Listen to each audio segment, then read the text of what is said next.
എല്ലാ പ്രിയപ്പെട്ട പ്രേക്ഷകർക്കും സ്വാഗതം. നിങ്ങൾ കാണാൻ പോകുന്നത് 24th grand election debate. Election ഒക്കെ കഴിഞ്ഞു, പക്ഷേ പുതിയ മന്ത്രിസഭ അധികാരത്തിൽ വന്നിട്ടില്ല. തമിഴ്നാട്ടിൽ ഒരു മന്ത്രിസഭ വിജയുടെ നേതൃത്വത്തിൽ അധികാരമേറ്റു. ദ ഗ്രാൻഡ് ഡിബേറ്റ് തുടരുകയാണ്. എനിക്കൊപ്പം ആഷ്മി താജ് ഇബ്രാഹിം, KR ഗോപികൃഷ്ണൻ, ബി ദിലീപ് കുമാർ, ആസിദ സഹീർ,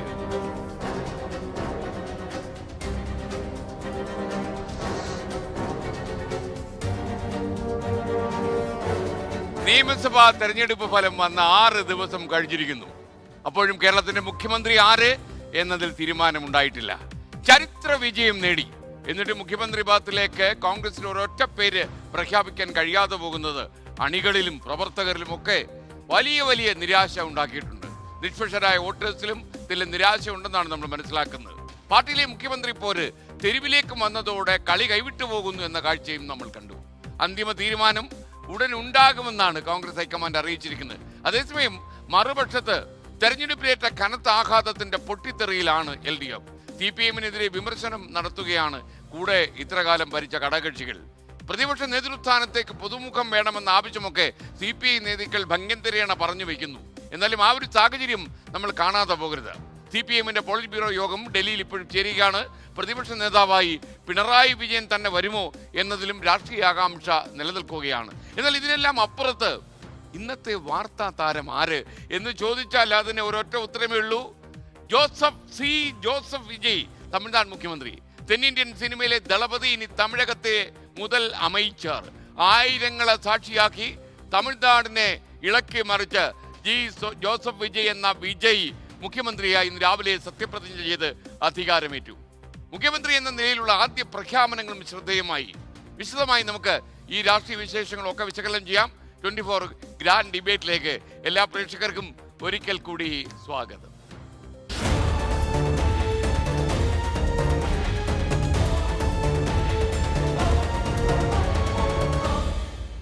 തമിഴകത്തിന് ദളപതി യുഗം. തമിഴ്നാട് മുഖ്യമന്ത്രിയായി അടിമുടി സിനിമാ സ്റ്റൈലിൽ ജോസഫ് വിജയ് സത്യപ്രതിജ്ഞ ചെയ്തു. 10,000 സാക്ഷിയായിരുന്നു. തമിഴ്നാടിന്റെ ചുമതലയുള്ള ഗവർണർ രാജേന്ദ്ര വിശ്വനാഥ് അർലേക്കർ സത്യവാചകം ചൊല്ലിക്കൊടുത്തു. വിജയ്ക്കൊപ്പം 9 പേർ ഇന്ന് രാവിലെ മന്ത്രിമാരായി സത്യപ്രതിജ്ഞ ചെയ്തു. ചെന്നൈ ജവഹർലാൽ നെഹ്റു സ്റ്റേഡിയത്തിലെ ചടങ്ങ് TVK അണികൾ അക്ഷരാർത്ഥത്തിൽ ആഘോഷമാക്കി. സത്യപ്രതിജ്ഞയ്ക്ക് പിന്നാലെ TVK സർക്കാരിന്റെ നയം വിജയ് വ്യക്തമാക്കി. സ്റ്റാലിൻ സർക്കാരിനെ അതിരൂക്ഷമായി വിമർശിച്ചായിരുന്നു അദ്ദേഹത്തിന്റെ ആദ്യ പ്രസംഗം. 10 ലക്ഷം കോടിയുടെ കടമുണ്ടാക്കിയിട്ട് പോയി. അതൊരു വിമർശനമായിരുന്നു അദ്ദേഹത്തിന്റെ. മാത്രമല്ല, അഴിമതി കാണിക്കുന്നവൻ എന്റെ കൂടെയുള്ളവനാണെങ്കിൽ പോലും താൻ പൊറുക്കില്ലെന്ന ഇന്ന് ജോസഫ് വിജയ് പ്രഖ്യാപിച്ചു. 3 ഉത്തരവുകൾ ചുമതലയേറ്റ ശേഷം മുഖ്യമന്ത്രി എന്ന നിലയിൽ അദ്ദേഹം ഒപ്പുവെച്ചു. തമിഴകത്തിന്റെ പുതിയ മുതൽ അമൈച്ചർ ഒപ്പുവെച്ചത് എന്തായാലും സ്ത്രീകൾക്ക് സുരക്ഷ കവർ ചെയ്യുന്ന ഒരു സംഭവം ഉൾപ്പെടെ 3 പ്രധാനപ്പെട്ട കാര്യങ്ങൾ തെരഞ്ഞെടുപ്പ് കാലത്ത് വാഗ്ദാനം ചെയ്ത പോലെ അദ്ദേഹം ഒപ്പിട്ടു. ഗോപികൃഷ്ണൻ, ഇന്ന് രാവിലെ ഈ സത്യപ്രതിജ്ഞ ചെയ്യുന്നതിന്റെ ആദ്യപടിയായിട്ട് അദ്ദേഹം സത്യവാചകം ചൊല്ലിക്കൊടുത്തു. ഗവർണർ അദ്ദേഹം സത്യവാചകം മുഴുവൻ കാണാൻ പഠിച്ച് അദ്ദേഹം പറഞ്ഞു. ഒരു തമിഴക മക്കളെ മുഴുവൻ ഇളക്കി മറിക്കുന്ന രീതിയിലായിരുന്നു. എല്ലാം കഴിഞ്ഞാൽ ഗവർണർ പറഞ്ഞു നോക്കി വായിക്കാൻ പറഞ്ഞു. കാരണം ഭരണഘടനയിൽ പറയുന്നത് അനുസരിച്ച് നോക്കി വായിച്ചില്ലെങ്കിൽ സത്യപ്രതിജ്ഞ ആയില്ലെങ്കിലോ എന്ന സംശയം പിന്നെയും വായിച്ചു. എന്തായാലും ഇന്നത്തെ ഒരു സത്യപ്രതിജ്ഞ എന്ന് പറയുന്നത് തമിഴ്നാടിനെ ഇളക്കി മറിക്കുന്ന തന്നെയായിരുന്നു. ഗോപിക്ക് എന്താ തോന്നിയത്? താങ്കൾ പറഞ്ഞ പോലെ തന്നെ ഒരു പൊളിറ്റിക്കൽ ത്രില്ലർ സിനിമ കാണുന്ന അതേ ആവേശത്തോടു കൂടി എനിക്ക് തോന്നുന്നു ഈ രാജ്യത്തെമ്പാട് നിന്നും വിജയുടെ സത്യപ്രതിജ്ഞാ ചടങ്ങ് ആ നിലയിലായിരിക്കും നോക്കിക്കണ്ടിട്ടുണ്ടാകും. വിജയുടെ ആരാധകർ മാത്രമല്ല, സിനിമാ പ്രേമികൾ ഒന്നാകെ ഇതൊരു സിനിമയാണോ നമ്മൾ കാണുന്നത് എന്ന് തോന്നിപ്പിക്കും വിധമായിരുന്നു വിജയുടെ ഇന്നത്തെ സത്യപ്രതിജ്ഞ ദിവസത്തിൽ അദ്ദേഹത്തിന്റെ പ്രവർത്തനവും പ്രകടനവും ഒക്കെ. ഏതായാലും തമിഴ്നാട്ടിലെ ജനങ്ങളെ സംബന്ധിച്ച് 3 പ്രധാനപ്പെട്ട ഉത്തരവുകൾ വിജയ് ഇതിനോടകം തന്നെ ഇറക്കിക്കഴിഞ്ഞു. അത് സ്ത്രീ സുരക്ഷയുമായി ബന്ധപ്പെട്ട കാര്യങ്ങൾ ഉറപ്പുവരുത്തുന്ന ഒരു സ്ക്വാഡാണ്. അതുപോലെ തന്നെ ലഹരി മാഫിയക്കെതിരെ നടപടി സ്വീകരിക്കാൻ വേണ്ടിയുള്ള പ്രവർത്തനങ്ങൾ. പിന്നെ 3ാമത് 200 വോൾട്ട് വൈദ്യുതി ഉൽപ്പാദിപ്പിക്കാൻ ഉപഭോഗത്തിന് വേണ്ടി സൗജന്യമായി നൽകുന്നതുമായി ബന്ധപ്പെട്ട തീരുമാനങ്ങൾ. ഈ 3 തീരുമാനങ്ങൾ വന്നിട്ടുണ്ട്. പക്ഷേ എനിക്ക് തോന്നുന്നു വിജയുടെ ഇന്നത്തെ സത്യപ്രതിജ്ഞയും രാഷ്ട്രീയത്തിലേക്കുള്ള വരവും ഭരണതലത്തിലേക്കുള്ള വരവും ഒക്കെ 2 പ്രധാന സൂചനകൾ നമുക്ക് തരുന്നത്. ഒന്ന്, തമിഴ് രാഷ്ട്രീയത്തിൽ വന്നിട്ടുള്ള ഏറ്റവും വലിയ മാറ്റം. രണ്ട്, ദേശീയ രാഷ്ട്രീയത്തിൽ അതുണ്ടാക്കാൻ പോകുന്ന ചലനങ്ങൾ. ഇതിനോടകം തന്നെ രണ്ട് പ്രതികരണങ്ങൾ വന്നു. ഒന്ന്, പ്രധാനമന്ത്രി നരേന്ദ്രമോദിയുടേതാണ്. അദ്ദേഹം പറഞ്ഞത് ഇത്രയും കാലം DMK-ക്കൊപ്പം നിന്നിരുന്ന കോൺഗ്രസ് പാർട്ടി പിന്നിൽ നിന്ന് കുത്തി എന്നതാണ്. അത് പ്രധാനമന്ത്രി വെറുതെ പറഞ്ഞതല്ല, അദ്ദേഹത്തിന് ചില രാഷ്ട്രീയ ഉദ്ദേശങ്ങളോടുകൂടിയാണ് അദ്ദേഹം കോൺഗ്രസിനെ ഈ നിലയിൽ കോൺഗ്രസ് വഞ്ചിച്ചു എന്നൊരു പ്രസ്താവന നടത്തിയിരിക്കുന്നത്. രണ്ട്, ഇന്നിപ്പോൾ വിജയ് പറഞ്ഞിരിക്കുന്നത് 10 ലക്ഷം കോടി രൂപയുടെ കടമുണ്ടാക്കി വെച്ചിട്ടാണ് DMK സർക്കാർ അധികാരം ഒഴിഞ്ഞതെന്ന്. അതിന് MK സ്റ്റാലിൻ മറുപടി പറഞ്ഞിട്ടുണ്ട്. അദ്ദേഹം പറഞ്ഞത് വലിയ പ്രതിസന്ധി നേരിട്ട കാലഘട്ടത്തിലൂടെയാണ് നമ്മൾ കടന്നുപോയത്. ഒന്ന്, പ്രളയമുണ്ടായിരുന്നു, രണ്ട്, കോവിഡ് ഉണ്ടായിരുന്നു. ഈ സാഹചര്യങ്ങളിലൊക്കെ ക്ഷേമ പ്രവർത്തനങ്ങൾ മുടങ്ങാതെ നടത്തിയിട്ടുള്ള സർക്കാരാണ് തൻ്റെത്.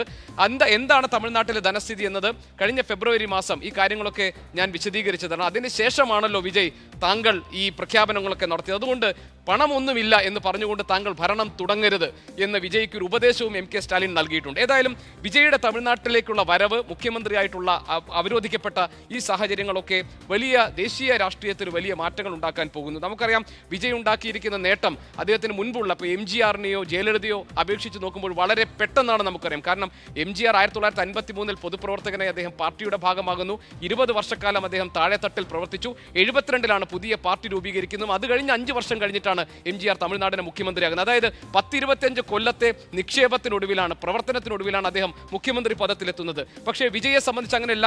കാലം മാറി, ആധുനികമായ സാങ്കേതിക സൗകര്യങ്ങളും സോഷ്യൽ മീഡിയയുടെ അതിപ്രസരമൊക്കെയുണ്ട്. 33% വരുന്ന ചെറുപ്പക്കാർ അല്ലെങ്കിൽ ജെൻസി വോട്ടർമാരുടെ കൂടി പിന്തുണയോടുകൂടിയാണ് വലിയൊരു ആരാധക സമൂഹത്തെ വിജയ് ഉണ്ടാക്കിയിരുന്നു. സാമൂഹിക പ്രവർത്തനങ്ങളിൽ അദ്ദേഹത്തിന്റെ സംഘടന ഇടപെട്ടിരുന്നു. അങ്ങനെ കൃത്യമായ കാൽക്കുലേഷനോട് കൂടിയാണ് വിജയ് ഇപ്പോൾ അധികാരത്തിലെത്തിയിരിക്കുന്നത്. ഇതുവരെയുള്ള വിജയുടെ എല്ലാ നീക്കങ്ങളും എല്ലാ കണക്കുകൂട്ടലുകളും ശരിയായി തന്നെ വന്നിട്ടുണ്ട്. പക്ഷേ കമലഹാസനും വിജയകാന്തും ഒക്കെ പരാജയപ്പെട്ട തമിഴ് രാഷ്ട്രീയത്തിൽ വിജയ് ആദ്യമായി ഭരണത്തിൽ എത്തിയിരിക്കുന്നു. അപ്പോൾ ഇനി വിജയ് എന്ത് ചെയ്യാൻ പോകുന്നു എന്നതിലാണ് നമ്മുടെ ആകാംക്ഷ. അതോടൊപ്പം ദേശീയ രാഷ്ട്രീയത്തിൽ വിജയിയുടെ നിലപാട് എന്തായിരിക്കും, TVKയുടെ നിലപാട് എന്തായിരിക്കും എന്ന്. Thank you Gopikrishnan. കാശ്മീർ താജ് ഇബ്രാഹിം, ശരിക്കും നമ്മൾ കരുതും ഒരുപക്ഷെ ഒരു സിനിമ എൻട്രി പോലെ അദ്ദേഹം ഇന്ന് രാവിലെ സത്യപ്രതിജ്ഞ ചെയ്ത് അധികാരമേറ്റു. എന്നാൽ ഒരു അദ്ദേഹത്തിൻ്റെ ഒരു കഴിഞ്ഞ 10 കൊല്ലത്തെ പ്രവർത്തന രീതി നമ്മൾ പരിശോധിച്ചാൽ ഗ്രഹപാഠം ചെയ്തുള്ള യാത്രയായിരുന്നു. ഡിജിറ്റൽ മീഡിയയുടെ സാധ്യതകൾ മുഴുവൻ ഉപയോഗിച്ചു. ഇറക്കിയ സിനിമകളിലെല്ലാം തന്നെ ഒരു ടാർഗറ്റഡ് സിനിമകളായിരുന്നു. അപ്പോൾ ഒരുപക്ഷെ ഒരു പൊളിറ്റിക്കൽ വിഷണറി പോലെ വിജയ് പ്രവർത്തിച്ചു എന്ന് പറയേണ്ടി വരുന്ന രീതിയിലാണ് ഈ 10 കൊല്ലം. പ്രത്യേകിച്ച് രണ്ട് വലിയ മുന്നണികൾ AIADMK, DMK എന്ന് പറയുന്ന തമിഴ് രാഷ്ട്രീയം അറിയാവുന്ന രണ്ട് മുന്നണികളെ അടിച്ചു വീഴ്ത്തിക്കൊണ്ട് ഇത് ഒരുപക്ഷെ MG രാമചന്ദ്രനോ ജയലളിതയ്ക്കോ പോലും നേരിടേണ്ടി വരാത്ത രാഷ്ട്രീയ സാഹചര്യവും പശ്ചാത്തലമുള്ള തമിഴ്നാട്ടിൽ ഇപ്പോൾ അദ്ദേഹം കൊടി വെച്ച് കയറി. നമുക്ക് അദ്ദേഹത്തെ അങ്ങനെ കുറച്ച് കാണാൻ പറ്റുമോ? കഴിയില്ല. എൻ്റെ ഒരു ഇൻട്രോ തമിഴ്നാട്ടിൽ ഭയങ്കര വൈറലായിരുന്നു. ഏതാ അത് കരൂർ ദുരന്തത്തിന് ശേഷം അന്ന് രാത്രി നമ്മൾ എൻകൗണ്ടർ പറഞ്ഞ ഇൻട്രോ ആണ്. DMK AIADMK ഗ്രൂപ്പുകൾ അനുകൂലമായും TVK ഗ്രൂപ്പ് അല്ലെ വിജയ ആരാധക ഗ്രൂപ്പുകൾ ഭയങ്കര തെറിവിളി, തമിഴിൽ കൊട്ട തെറിവിളി കേട്ട. എനിക്ക് ഒരു അത്യാവശ്യം നല്ല തെറിയായിരുന്നു. SK കേരളത്തിലുള്ള വിജയ ആരാധകർ എന്നെ ഒന്ന് ഇൻബോക്സിൽ വന്നിട്ട് തമിഴ് തെറിവിളി. അപ്പൊ ഞാൻ ചോദിച്ചാൽ നീ മലയാളിയല്ലേ, എന്നെ മലയാളം തെറിവിളിച്ചാൽ പോരെ ഇതിലേക്ക് പോയി. അത് കുറ്റം പറയാൻ പറ്റില്ല. ഞാനെന്ന് പറഞ്ഞാൽ ഒരു കഴിവില്ലാത്ത ഒരാൾ ഒരു ദുരന്തമുഖത്ത് നിന്നും എലിയപ്പോ പേടിച്ചോടിയ ഭീരു എന്നൊക്കെ ആഞ്ഞടിച്ചിട്ടുണ്ടോ ആയിരുന്നു ഇൻട്രോ. SK യഥാർത്ഥത്തിൽ അത് വെറും ആൾക്കൂട്ടം മാത്രമാണ്, വോട്ടാവാൻ പോകുന്നില്ല എന്ന് വ്യക്തിപരമായി വെറും ആരാധക വൃന്ദം, അതൊന്നും വോട്ടാവാൻ പോകുന്നില്ല, വെറും അരാഷ്ട്രീയ കൂട്ടം എന്നൊക്കെ നമ്മൾ മനസ്സിൽ വിചാരിച്ചാണ്. ഞാൻ വിചാരിച്ചു പരമാവധി ജയിക്കുകയാണെങ്കിൽ പേരമ്പൂരിൽ വിജയ് മാത്രം ജയിക്കും എന്ന് കരുതിയ ആളാണ് ഞാൻ. SK അത് നമ്മുടെ കഴിവുകളാണ്. അല്ലെങ്കിൽ വിജയ് ഈ പറയുന്ന പോലെ ആൾക്കൂട്ടം മാത്രമാണ്, വോട്ടാവില്ല എന്ന് ചിന്തിച്ച മനുഷ്യന്മാർ, ഈ പറയുന്ന രാഷ്ട്രീയ ബുദ്ധിജീവികൾ, സൈദ്ധാന്തികന്മാരൊക്കെ വിജയ് എഴുതി വെച്ച് ചുവരെഴുത്ത് വായിക്കാതെ പോയവരാണ്. നേരത്തെ SK പറയുന്ന പോലെ വിജയ് ഇപ്പോൾ തുടങ്ങിയതല്ല.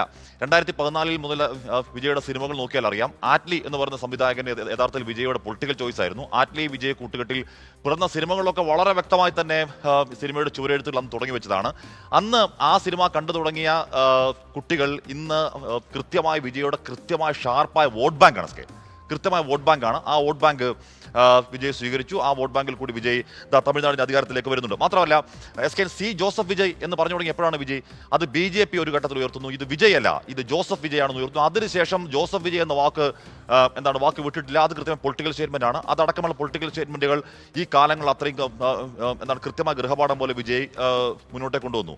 SK പിന്നെ വിജയ്ക്കെതിരെ ഉയർന്ന ആരോപണം ഐഡിയോളജി ഇല്ലാത്തൊരു പാർട്ടിയാണ്, ഇതൊരു ഐഡിയോളജി ഇല്ലാത്ത പാർട്ടി, ഇവരെങ്ങനെയാണ് മുന്നോട്ട് കൊണ്ടുപോവുക എന്ന് ചോദിക്കുന്നു. SK അതും ഈ പറയുന്നത് നമ്മൾ കാലത്ത് മാറിയ കാലത്തെ പറ്റി നമ്മൾ ചിന്തിക്കാത്ത തോന്നുന്നു. നേരത്തെ കഴിഞ്ഞ ദിവസം ഒരു തർക്കം ഉണ്ടായിരുന്നു, പൊളിറ്റിക്കൽ വോട്ടും അപ്പൊളിറ്റിക്കൽ വോട്ടും. അങ്ങനെയില്ല, എല്ലാ വോട്ടും പൊളിറ്റിക്കലാണെന്ന് ഞാൻ പറയാനുള്ള കാരണം കാലം മാറുമ്പോൾ ഐഡിയോളജി, പ്രത്യയശാസ്ത്രം എന്ന വാക്കിനും കാലാനുസൃത മാറ്റം ഉണ്ടാകും. അല്ലെന്നുണ്ടെങ്കിൽ അത് ഈ പറഞ്ഞ കാലഹരണപ്പെട്ടു പോകുന്ന സാഹചര്യം ഉണ്ടാകും.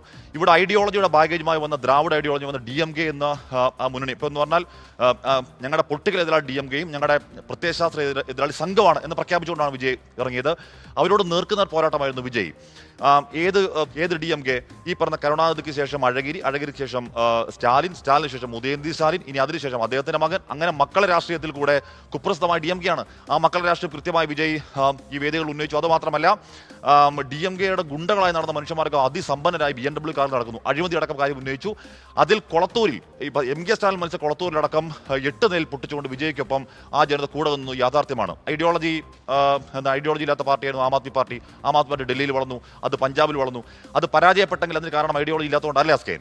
ഐഡിയോളജി ഇല്ലാതെ പരാജയപ്പെട്ടതാണെങ്കിൽ CPM അടക്കം ഐഡിയോളജി ഉള്ള ഒരു പാർട്ടി പരാജയപ്പെടാൻ പാടില്ല. ഇപ്പോഴും CPM പരാജയപ്പെട്ട അത്രയും പരാജയം ആം ആദ്മി അവിടെ നേടിയിട്ടില്ല. ഇവിടെ പ്രശ്നം എന്താണ്? ഇവിടെ പ്രശ്നം വിജയ് ഒരു കൃത്യമായ നിലപാട് സ്വീകരിച്ചു. ആ നിലപാടിനോട് ജനങ്ങൾക്ക് വിശ്വാസ്യത ഉണ്ടായി. ആ വിശ്വാസതയിൽ ജനം ഒന്നാകെ വിജയ്ക്കൊപ്പം നിന്നു. ഇനി നാളെ ആ നിലപാടിൽ കള്ളം ചേർത്താൽ, ആ നിലപാടിൽ വഞ്ചന കാണിച്ചാൽ, ഈ പറഞ്ഞ പ്രോമിസ് ഡെലിവറി തയ്യാറല്ലെങ്കിൽ ആ ജനത എങ്ങനെ അധികാരത്തിലേക്ക് വരും അതേപോലെ കാരവാഴി തലയടിക്കും. അക്കാര്യം തർക്കം വേണ്ട. Okay, thank you Ashmi.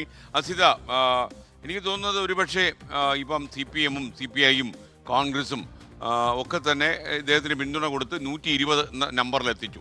118 എന്നുള്ള നമ്പറിന് വേണ്ടി അദ്ദേഹം പെടാപ്പാടുകയായിരുന്നു. ഗവർണറൊക്കെ യഥാർത്ഥത്തിൽ അദ്ദേഹത്തിന് ഇട്ടൊന്ന് 4 വട്ടം ചുറ്റിച്ചു.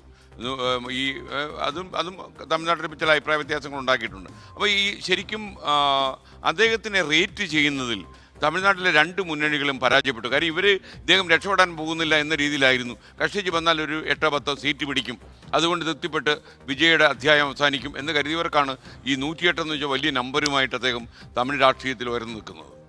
തീർച്ചയായും എസ്കൻ, വിജയ് ചെറുതായി കണ്ടോ എന്ന് ചോദിച്ചാൽ അത് കണ്ടു എന്നുള്ളത് തന്നെയാണ്. അത് വിജയ് തന്നെ പ്രൂവ് ചെയ്യുകയും ചെയ്തത് തെരഞ്ഞെടുപ്പ് കഴിഞ്ഞപ്പോൾ എന്നുള്ളതാണ് ഏറ്റവും പ്രധാനപ്പെട്ട കാര്യം. ഈ ജനങ്ങൾക്ക് വേണ്ടി എന്തെങ്കിലുമൊക്കെ കാര്യങ്ങൾ ചെയ്താൽ മാത്രം പോരാ, അത് ചെയ്തു എന്ന് അവർക്ക് ഫീൽ ചെയ്യുക കൂടി വേണം. അതിനപ്പുറം ഈ ചെയ്ത കാര്യങ്ങൾ അല്ലെങ്കിൽ ചെയ്യാൻ പോകുന്ന കാര്യങ്ങളുമായി ബന്ധപ്പെട്ട ഒരു ആവേശം ഈ ആൾക്കൂട്ടത്തിനിടയിൽ സൃഷ്ടിക്കുക കൂടി വേണം. അത് ഒരു ഏറ്റവും നല്ലൊരു പൊളിറ്റിക്കൽ തന്ത്രമാണ് എന്ന് തെളിയിച്ച ആൾ കൂടിയാണ് വിജയ് എന്നുള്ളതാണ് ഏറ്റവും പ്രധാനം. അതാണ് ഇന്നത്തെ അദ്ദേഹത്തിന്റെ സത്യപ്രതിജ്ഞാ വേദിയിൽ പോലും കണ്ടത്.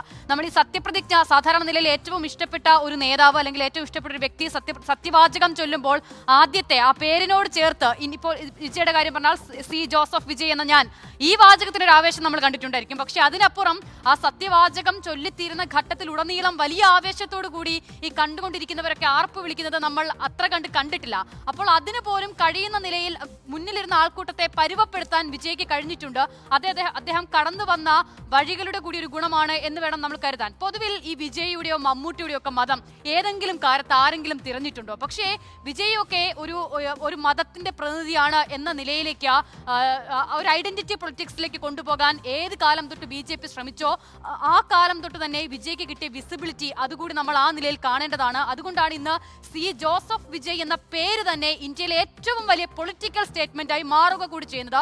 അതാണ് തെരഞ്ഞെടുപ്പ് പ്രചാരണത്തിലായിക്കോട്ടെ, ഇന്നിപ്പോൾ സത്യപ്രതിജ്ഞാ വേദിയിലായിക്കോട്ടെ നമ്മൾ കാണുകയും ചെയ്തതാണ്. ഇന്നിപ്പോൾ സത്യപ്രതിജ്ഞാ വേദിയിൽ വിജയ് ആഞ്ഞടിക്കുന്നത് DMK-ക്കെതിരെയാണ്. ഇപ്പോൾ DMK-യുടെ സഖ്യകക്ഷികളായി നിന്ന കോൺഗ്രസും ഇടത് പാർട്ടികളും ഒക്കെ പിന്തുണ കൊടുത്തുകൊണ്ടാണ് വിജയ് സർക്കാർ രൂപീകരിക്കാൻ പോകുന്നത്. അപ്പോൾ ആദ്യഘട്ടത്തിൽ പോലും DMK-ക്കെതിരെ ആഞ്ഞടിച്ചു കൊണ്ടുവരുന്ന വിജയുടെ പൊളിറ്റിക്കൽ സ്റ്റാൻഡ് അത് തന്നെയാണ് എന്നുള്ളത് തെരഞ്ഞെടുപ്പിന്റെ ഘട്ടത്തിലും ഉടനീളം വ്യക്തമായത് കൂടിയാണ്. വിജയ് ഈ സംഘപരിവാർ രാഷ്ട്രീയത്തിനെതിരേക്ക് ഒരു സ്റ്റാൻഡ് എടുക്കുമെന്ന് നമ്മൾ വലിയ നിലയിൽ പ്രതീക്ഷിക്കുമ്പോഴും തമിഴ്നാട്ടിലെ സാഹചര്യം അനുസരിച്ച് സ്വാഭാവികമായും അവിടെ ഭരണപക്ഷത്തുണ്ടായിരുന്ന കക്ഷി വിമർശിച്ച് തന്നെ വിജയ് രംഗത്ത് വരുന്നു. അത് തെരഞ്ഞെടുപ്പ് പ്രചാരണത്തിൽ നമ്മൾ കണ്ടു. അതിനുശേഷം ഇന്ന് നമ്മളത് കാണുകയും ചെയ്യുന്നു. മറ്റൊരു കാര്യം, ഇപ്പോൾ വിജയിലൊരു വലിയ മാറ്റം അത് ഇന്ത്യൻ രാഷ്ട്രീയത്തിൽ തന്നെ സംഭവിക്കുമോ എന്ന നിലയിലൊക്കെയുള്ള ചില വ്യാഖ്യാനങ്ങളൊക്കെ വരുന്നു. ഇന്നിപ്പോൾ രാഹുൽ ഗാന്ധി ആ സത്യപ്രതിജ്ഞാ വേദിയിൽ ഉണ്ടായിരുന്നു. അവർ രണ്ടുപേരും ഒരുമിച്ച് കൈ ഉയർത്തുന്നതിനെ ചില മാധ്യമങ്ങൾ ശിവനും ശക്തിയും ചേർന്നാൽ മാസ്ഡ എന്നൊക്കെയുള്ള വലിയ വാചകങ്ങളൊക്കെ വിജയുടെ തന്നെ ഒരു സിനിമയിലെ മോഹൻലാലുമായി ചേർന്ന ഒരു സിനിമയിലെ ഒരു അതെ, ഒരു പാട്ടാണ്. അപ്പോൾ ആ പാട്ടിലെ ആ വരിയൊക്കെ ചേർത്ത് വെച്ചാണ് ഈ സാഹചര്യത്തെ വിശദീകരിക്കാൻ ശ്രമിക്കുന്നത്. അതായത് പക്ഷെ അവിടെ നമ്മൾ കാണേണ്ടത് എസ്കേൻ ഇപ്പോൾ തുടക്കത്തിൽ പറഞ്ഞതുപോലെ തന്നെ ഇവരുടെയൊക്കെ പിന്തുണയുണ്ട് എന്ന് പറയുമ്പോഴും നരേന്ദ്രമോദി ഇപ്പോൾ കോൺഗ്രസിന്റെ കാര്യത്തിൽ പറഞ്ഞ കാര്യം ഇവിടെ പറഞ്ഞല്ലോ. പക്ഷെ അതിനേക്കാൾ അപ്പുറം തമിഴ്നാട്ടിലെ ഒരു മുന്നണിയായി മത്സരിച്ച ആ മുന്നണിക്ക് നേതൃത്വം നൽകിയ DMK, പ്രത്യേകിച്ച് MK സ്റ്റാലിൻ, അദ്ദേഹത്തിന്റെ ഇന്നലത്തെ അതിവൈകാരികമായ ഒരു ഫേസ്ബുക്ക് കുറിപ്പാണ്. അതിൽ വളരെ കൃത്യമായി പറയുന്നുണ്ട് ഇപ്പോൾ DMK സഖ്യത്തിനൊപ്പം പിന്തുണ കൊടുത്തു നിന്ന എല്ലാ പാർട്ടികളും, അത് ലെഫ്റ്റ് ആയിക്കോട്ടെ, എല്ലാ പാർട്ടികളും TVKക്ക് സപ്പോർട്ട് കൊടുക്കുമ്പോൾ, പിന്തുണ കൊടുക്കുമ്പോൾ അത് DMKയുടെ കൂടി ആവശ്യമായിരുന്നു എന്നുള്ളത് വേണം നമ്മൾ സ്റ്റാലിന്റെ ആ പ്രതികരണം കാണുമ്പോൾ കാണാൻ. കാരണം ഗവർണർ ഉപയോഗിച്ചുള്ള ഏതെങ്കിലും നിലയിലുള്ള ഒരു രാഷ്ട്രീയ തന്ത്രം അവിടെ വീണ്ടും ഉണ്ടാകുമോ എന്നൊരു ഭയം അവർക്കുണ്ടായിരുന്നു. അതിനെ ചെറുക്കേണ്ടത് ജനാധിപത്യ ബോധമുള്ള എല്ലാ മനുഷ്യരുടെയും ഉത്തരവാദിത്തമാണ് എന്ന നിലയിൽ കൂടിയാണ് ഈ സഖ്യത്തിന് പിന്തുണ പ്രഖ്യാപിച്ചു നിന്ന പാർട്ടികൾ TVKക്ക് പിന്തുണ നൽകുന്നത്. പക്ഷെ അപ്പോഴും അവിടെ കോൺഗ്രസ് സ്വീകരിച്ച സമീപനം നമ്മൾ കാണേണ്ടതാണ്. അത് സ്റ്റാലിൻ തന്നെ വളരെ കൃത്യമായി വിശദീകരിച്ചിരിക്കുന്നു. ഒരു വാക്കുമിണ്ടാതെ, ഒരാലോചന നടത്താതെ TVKക്ക് പിന്തുണ കൊടുക്കുന്നു എന്നത് മാത്രമല്ല, ഈ സവിശേഷ സാഹചര്യത്തിൽ കിട്ടാവുന്ന നിലയിൽ ആകെ 5 പേരാണുള്ളത്. അതിൽ തന്നെ കഴിയുന്ന നിലയിൽ അത്രയും ഏതൊക്കെ നിലയിൽ അധികാര രാഷ്ട്രീയത്തിലേക്ക് വരാമോ അതൊക്കെയും നേടാനുള്ള ശ്രമം അവിടെ നടത്തുന്നു എന്നതുകൂടി നമ്മൾ കണ്ടതാണ്. അപ്പോൾ ആ നിലയിൽ കോൺഗ്രസിന്റെ നിലപാടിനെ കൂടി വിമർശിക്കേണ്ടതുണ്ട്. അതിനുശേഷം രാഹുൽ ഗാന്ധി ഇന്നിപ്പോൾ ആ വേദിയിൽ വരികയും അതിനെ ശിവനും ശക്തിയും ചേർന്നാൽ മാസ് എന്നൊക്കെ പറഞ്ഞ് ആഘോഷിക്കുന്നതിനോട് കൂടിയുള്ള വിയോജിപ്പ് കൂടി രേഖപ്പെടുത്തുന്നു. ആ നിലയിലുള്ള ഇടപെടൽ അവിടെ നടത്തിയിട്ടില്ല കോൺഗ്രസ് എന്നുള്ളതാണ്. ഓക്കെ ദിലീപ്, ശരിക്കും ഈ DMK മുന്നണിയിൽ ഉണ്ടായിരുന്നവരുടെ പിൻബലത്തിൽ തന്നെയാണ് വിജയ് ഇന്ന് അധികാരം നിലനിർത്തിയത്. അല്ലെങ്കിൽ തമിഴ്നാട്ടിലൊരു ഭരണഘടനാ സ്തംഭനം തന്നെ, അല്ലെങ്കിൽ ഒരുപക്ഷെ വീണ്ടും ഇലക്ഷൻ, പല പല സാധ്യതകൾ അവിടെ ഉണ്ടായിരുന്നു. അപ്പോൾ അതിനൊക്കെ ഈ ഒരുപക്ഷെ വേറെ ഈ പറഞ്ഞാൽ നമ്മുടെ MK സ്റ്റാലിൻ്റെ ഒരു മഹാമനസ്കത അവിടെ പ്രകടമായിട്ടുണ്ട്. അതിലേക്ക് വരാം. അതുമായി ബന്ധപ്പെട്ടൊരു കാര്യം, സഹോദരൻ എന്ന അഭിസംബോധന ചെയ്ത് സത്യപ്രതിജ്ഞാ വേദിയിൽ രാഹുൽ ഗാന്ധിക്ക് വിജയ് ഇടം നൽകിയത് തമിഴ്നാട്ടിൽ മാറി മറിയുന്ന ഒരു സഖ്യത്തിൻ്റെ സൂചനയാണ്. അവർ വളരെ അടുപ്പത്തിലാണെന്നൊക്കെ ആൾക്കാർ പറയുന്നുണ്ട്. ആശയപരമായി DMKയേക്കാൾ യോജിക്കാൻ കഴിയുന്നത് TVKയുമായിട്ടാണെന്നാണ് കോൺഗ്രസ് കരുതുന്നത്. TVKയുമായി കൈകോർത്തതിൽ കോൺഗ്രസിനെതിരെ MK സ്റ്റാലിൻ കണക്കറ്റ് വിമർശനങ്ങൾ ഉയർത്തി. ഇന്ത്യ സഖ്യത്തിൽ പ്രത്യേകിച്ച് ഇന്ത്യ സഖ്യത്തിൽ വളരെ സ്ട്രോങ് ആയിട്ടുള്ള നിലപാടുള്ള ഒരാളാണ് MK സ്റ്റാലിൻ. അതുകൊണ്ട് തന്നെ ഇന്ത്യ സഖ്യത്തിലും അതിൻ്റെ പ്രതിഫലനം ഉണ്ടാകും എന്നാണ് സ്വതന്ത്ര നിരീക്ഷകർ പറയുന്നത്. Selfie time with the Honorable Chief Minister of Tamil Nadu. உங்க கூட செல்ஃபி, நம்ம கூட செல்ஃபி.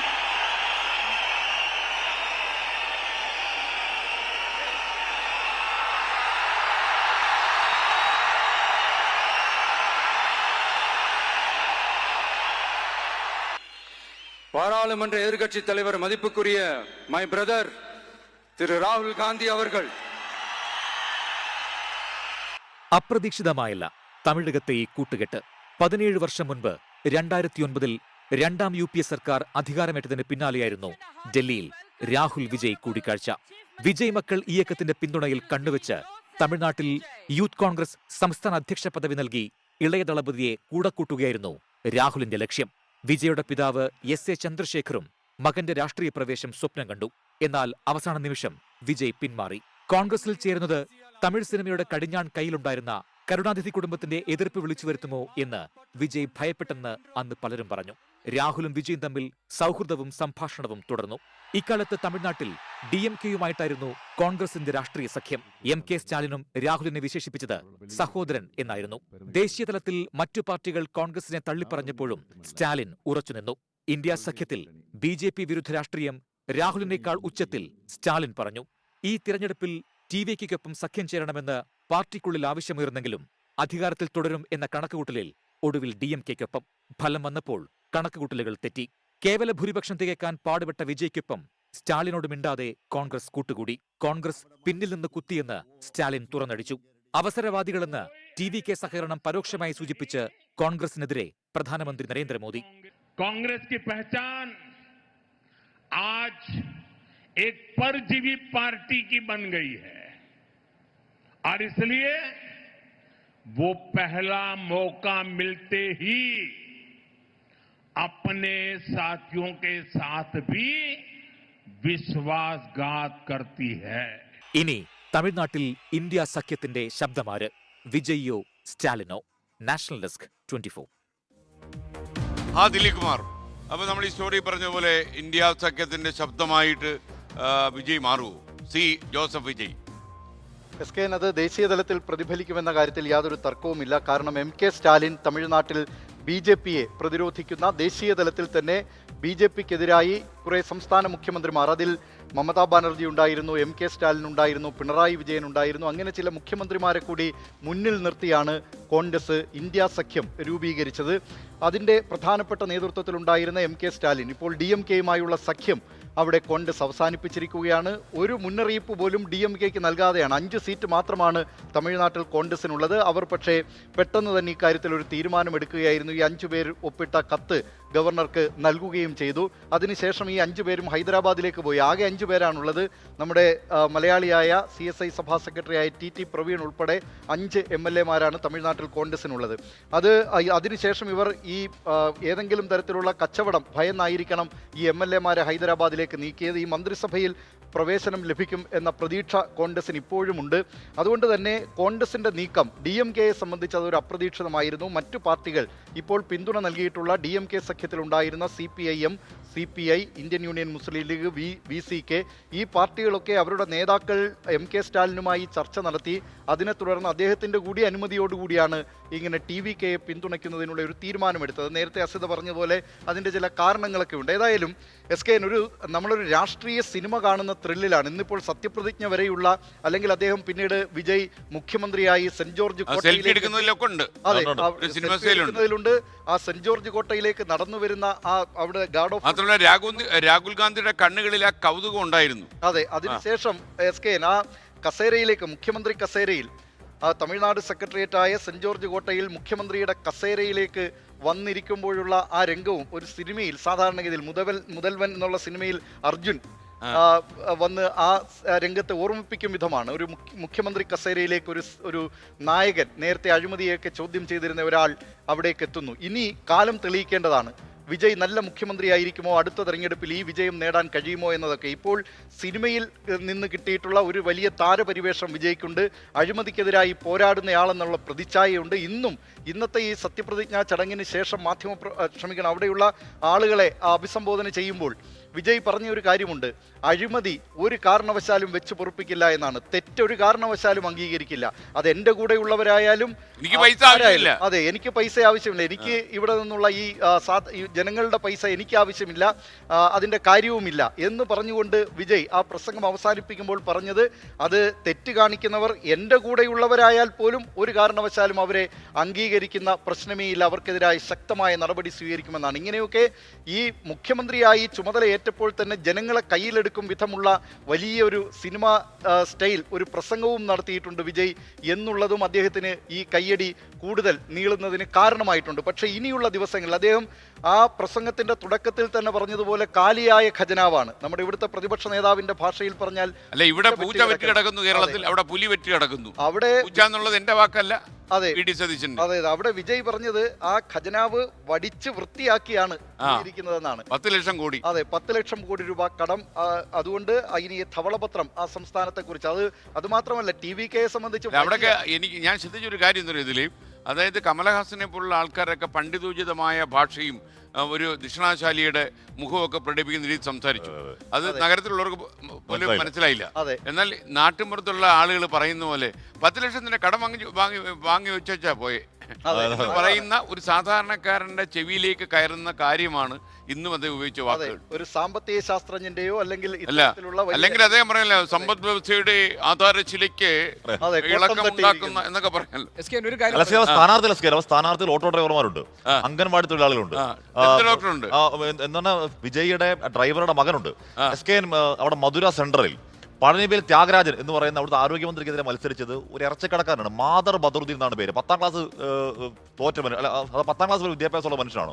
വൻ ഭൂരിപക്ഷത്തിൽ അടിച്ചു പറയാം. പഴനിവേൽ ത്യാഗരാജൻ അവിടുത്തെ ധനമന്ത്രിയായിരുന്നു. സാമ്പത്തിക കാര്യങ്ങളിലൊക്കെ വലിയ അതെ, മുഖ്യമന്ത്രി ബാബു. അങ്ങനെ മൊത്തത്തിൽ ആശ്ചര്യങ്ങളുടെ ഒരു വലിയ നിര സ്ഥാനാർത്ഥി പട്ടികയിൽ തന്നെയുണ്ട്. അതുകൊണ്ട് ഒരു പഠനം. ഗോപിക്ക് എന്തോ സംശയം വന്നോ? അല്ല SK, ഞാൻ അസിത നേരത്തെ പറഞ്ഞു DMK മുന്നണിയിൽ നിന്ന് വിട്ട് ഇപ്പോൾ TVKയ്ക്ക് ഒപ്പം ചേരുന്ന കോൺഗ്രസ് കാണിച്ച രാഷ്ട്രീയ വഞ്ചനയെക്കുറിച്ച്. നമുക്കറിയാം, ഈ തെരഞ്ഞെടുപ്പിന്റെ പ്രചാരണ വേളയിൽ DMK വിളിച്ചു ചേർത്ത പല രാഷ്ട്രീയ യോഗങ്ങളിലും രാഹുൽ ഗാന്ധി പങ്കെടുത്തിരുന്നില്ല. അതിൻ്റെ പ്രധാനപ്പെട്ട കാരണം SKN 1960-കൾക്ക് ശേഷം തമിഴ്നാടിന്റെ രാഷ്ട്രീയത്തിലോ ഭരണത്തിൻ്റെയോ ഭാഗമാകാൻ യഥാർത്ഥത്തിൽ കോൺഗ്രസിന് ഒരു അവസരവും ലഭിച്ചിരുന്നില്ല. മാത്രമല്ല DMK മന്ത്രിസഭയിൽ പ്രാതിനിധ്യം വേണം എന്നത് കോൺഗ്രസിന്റെ എല്ലാ കാലത്തെയും ആവശ്യമായിരുന്നു. അതൊന്നും DMK ചെവിക്കൊണ്ടിരുന്നില്ല. കോൺഗ്രസിനെ ഒരു അടിമ കക്ഷിയെ പോലെയാണ് തമിഴ്നാട്ടിൽ DMK പരിഗണിച്ചിരുന്നത്. അതിനുള്ള വലിയ അതൃപ്തിയൊക്കെ രാഹുൽ ഗാന്ധിക്ക് ഉണ്ടായിരുന്നു. ഇന്ന് ആ സത്യപ്രതിജ്ഞാ വേദിയിൽ ഏറ്റവും ശ്രദ്ധേയമായ ഒരു ദൃശ്യമായിരുന്നു രാഹുൽ ഗാന്ധിയുടെ കൈ പിടിച്ച് ഉയർത്തിക്കൊണ്ട് വിജയ് ബ്രദർ എന്ന് വിളിച്ചു. അണ്ണൻ തമ്പി എന്ന് പറഞ്ഞാണ് അതിപ്പോൾ തമിഴ്നാട്ടിൽ വലിയ ചർച്ചയാകുന്നത്. അതിന് പിന്നിൽ ഒരു ചരിത്രം കൂടിയുണ്ട്, ഒരു കഥ കൂടിയുണ്ട്. 2009 വിജയും വിജയുടെ അന്നത്തെ ആരാധക സംഘടനയും തമിഴ്നാട്ടിൽ കോൺഗ്രസിന്റെ ഭാഗമാകാൻ വേണ്ടി ആലോചിച്ചിരുന്നു. കോൺഗ്രസിൽ ചേരാനുള്ള താല്പര്യം വിജയ്ക്കുണ്ടായിരുന്നു. യൂത്ത് കോൺഗ്രസിന്റെ സംസ്ഥാന അധ്യക്ഷനായി വിജയെ കൊണ്ടുവരാൻ വേണ്ടി രാഹുൽ ഗാന്ധി ശ്രമിച്ചിരുന്നതാണ്. പിന്നീട് അവസാന നിമിഷം വിജയ് മനസ്സ് മാറുകയായിരുന്നു. ഇന്നിപ്പോൾ DVK അധികാരത്തിൽ വരുന്നു. ആ മന്ത്രിസഭയിൽ അംഗമാകാൻ കോൺഗ്രസിന്റെ ആളുകളുണ്ട്. അപ്പോൾ കോൺഗ്രസിനെ സംബന്ധിച്ച് ഇത് തമിഴ് രാഷ്ട്രീയത്തിൽ തിരിച്ചു വരാനുള്ള ഏറ്റവും മികച്ച അവസരമാണ്. ഏത് രാഷ്ട്രീയ പാർട്ടിയെ സംബന്ധിച്ചും അതാത് രാഷ്ട്രീയം എന്ന് പറഞ്ഞത് സാധ്യതകളുടെ ഒരു കലയാണ്. അപ്പോൾ തിരിച്ചു വരവിനുള്ള ഏറ്റവും മികച്ച സാഹചര്യത്തെയും സാധ്യതയും പ്രയോജനപ്പെടുത്തുന്നു കോൺഗ്രസ് ഒരു രാഷ്ട്രീയ പാർട്ടി എന്ന നിലയിൽ. അതുകൊണ്ട് തന്നെ വിജയും രാഹുൽ ഗാന്ധിയും തമ്മിലുള്ള രാഷ്ട്രീയ സൗഹൃദം, ആ പൊളിറ്റിക്കൽ ഫ്രണ്ട്ഷിപ്പ് എന്ന് പറയുന്നത് ദേശീയ രാഷ്ട്രീയത്തിൽ വലിയ ഒരു സൂചനയും വലിയ സന്ദേശവും നൽകുന്നുണ്ട്. അതുകൊണ്ട് DVKക്കൊപ്പം ചേർന്നുകൊണ്ട് തമിഴ് രാഷ്ട്രീയത്തിൽ സജീവമാകാൻ രാഹുൽ ഗാന്ധിയുടെ കൂടിയാണ് ഇതിലൂടെ പുറത്തു വരുന്നത്. എല്ലാ കാലത്തും DMK വന്നാൽ അല്ലെ ADMK വന്നാൽ അവരുടെ മന്ത്രി മാത്രം ഉണ്ടാവാറുള്ളൂ. അത് അറിഞ്ഞുകൊണ്ടുള്ള സഖ്യത്തിൽ നിൽക്കുക. ഇവിടുത്തെ പ്രശ്നം എന്താണ്? ഇവിടുത്തെ പ്രശ്നം അറിഞ്ഞുകൊണ്ടാണെന്നല്ല, അറിഞ്ഞു. മാത്രമല്ല ഈ കഴിഞ്ഞ ലോക്സഭാ തെരഞ്ഞെടുപ്പിൽ അവിടെ തമിഴ്നാട്ടിൽ ഇപ്പോഴും കോൺഗ്രസിന്റെ വോട്ട് ഷെയർ എത്രയാണ്? 10% വോട്ട് ഷെയർ. 9 ലോക്സഭാംഗങ്ങളെ കൊടുത്താണ് ലോക്സഭയിലേക്ക്, ഒരു രാജ്യസഭാംഗത്തെ കൊടുത്താണ്. അതായത് 10 പേർ ഈ സഖ്യത്തിന് വേണ്ടി കൈ ഉയർത്താൻ അവിടെ കൊടുത്താണ്. അപ്പോൾ ഏറ്റവും മിനിമം സ്റ്റാലിനോട് പോയി സംസാരിച്ച്, സ്റ്റാലിനോട് പോയി അനുവാദം വാങ്ങി, അല്ലെങ്കിൽ സ്റ്റാലിനോട് പോയി സംസാരിച്ച് പുറത്തു പോകുന്ന പറഞ്ഞ ഒരു രാഷ്ട്രീയ മര്യാദയാണ്. ആ രാഷ്ട്രീയ മര്യാദ ഉണ്ടായിട്ടില്ല അവിടെ. ഞാൻ രാഷ്ട്രീയ മര്യാദയുടെ കാര്യമല്ല കേട്ടോ, ഞാൻ പറഞ്ഞത് മുന്നണിയിൽ നിന്ന് സ്വതന്ത്രമായി തീരുമാനം. രാഷ്ട്രീയ മര്യാദ നിങ്ങൾ പറയുന്നത് കേട്ടാൽ DMK ഏതാണ്ട് ഈ DMKയും കോൺഗ്രസും തമ്മിലുള്ള സഖ്യം അത് വളരെ ദൃഢമായിരുന്നു എന്നുള്ള വിധമാണല്ലോ. അങ്ങനെയല്ല. അവിടെ AIADMK-യുമായിട്ടും കോൺഗ്രസ് ഉണ്ടാക്കിയിട്ടുണ്ട്.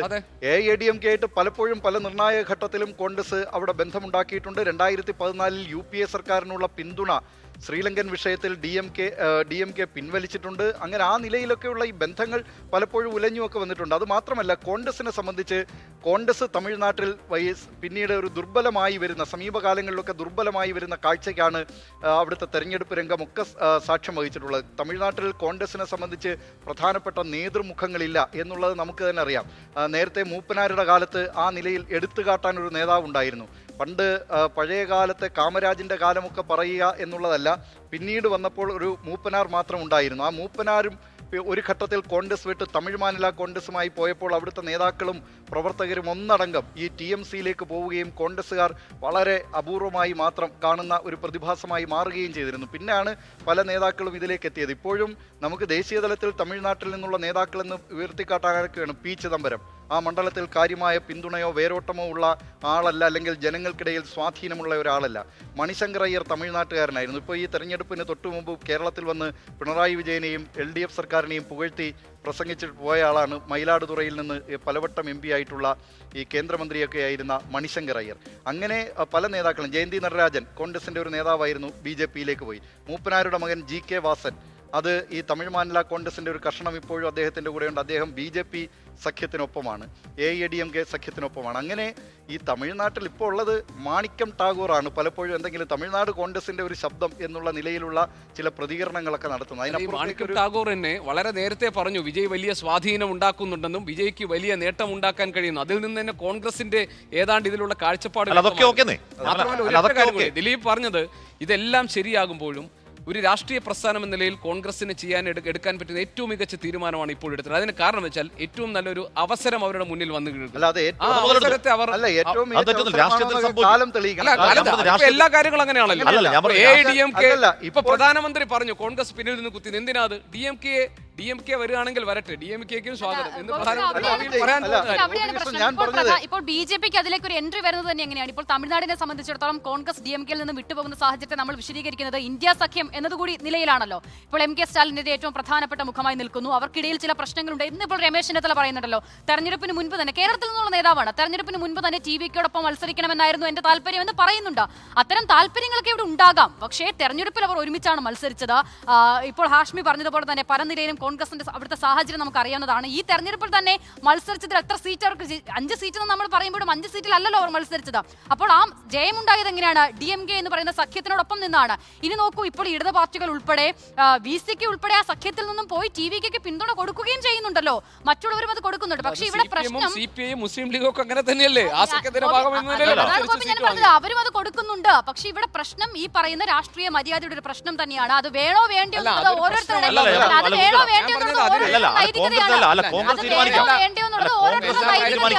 അവർക്ക് തീരുമാനിക്കാം. മുന്നണിയിലേക്ക് വരുമ്പോഴും അത് തന്നെ അത് ആ രാഷ്ട്രീയ മര്യാദ എല്ലാ ഒരു അവസരത്തെ കോൺഗ്രസ് മുതലാക്കുന്നു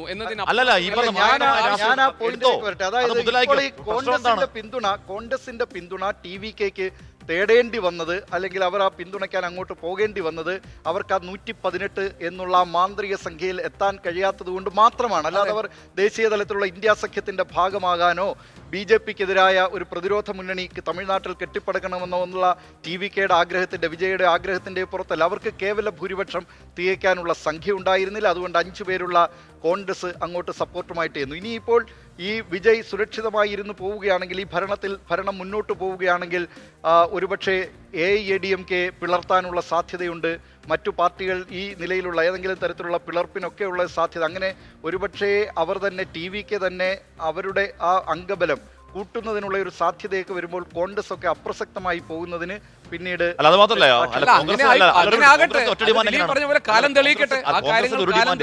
കോൺഗ്രസിന് ഒരേ ഒരു ഡിമാൻഡ് AIADMK-യും BJP-യുമായി ചേർന്ന ആരും ഈ സഖ്യത്തിലുണ്ടാകാൻ പാടില്ല എന്നുള്ളതാണ്. രണ്ടാമത്തെ കാര്യം, ഈ ബ്രദർ എന്ന് വിളിച്ചില്ലേ, സ്റ്റാലിനാണ് അതിനേക്കാൾ കൂടുതൽ ബ്രദറിന് രാഹുലിനെ വിളിച്ചു. അങ്ങോട്ടും ഇങ്ങോട്ടും ബ്രദർ സഹോദരൻ വിളിച്ച സ്റ്റാലിനും രാഹുൽ അങ്ങോട്ട് വിളിച്ചിട്ടുണ്ട്. ബ്രദർ എന്ന് വിളിച്ചു.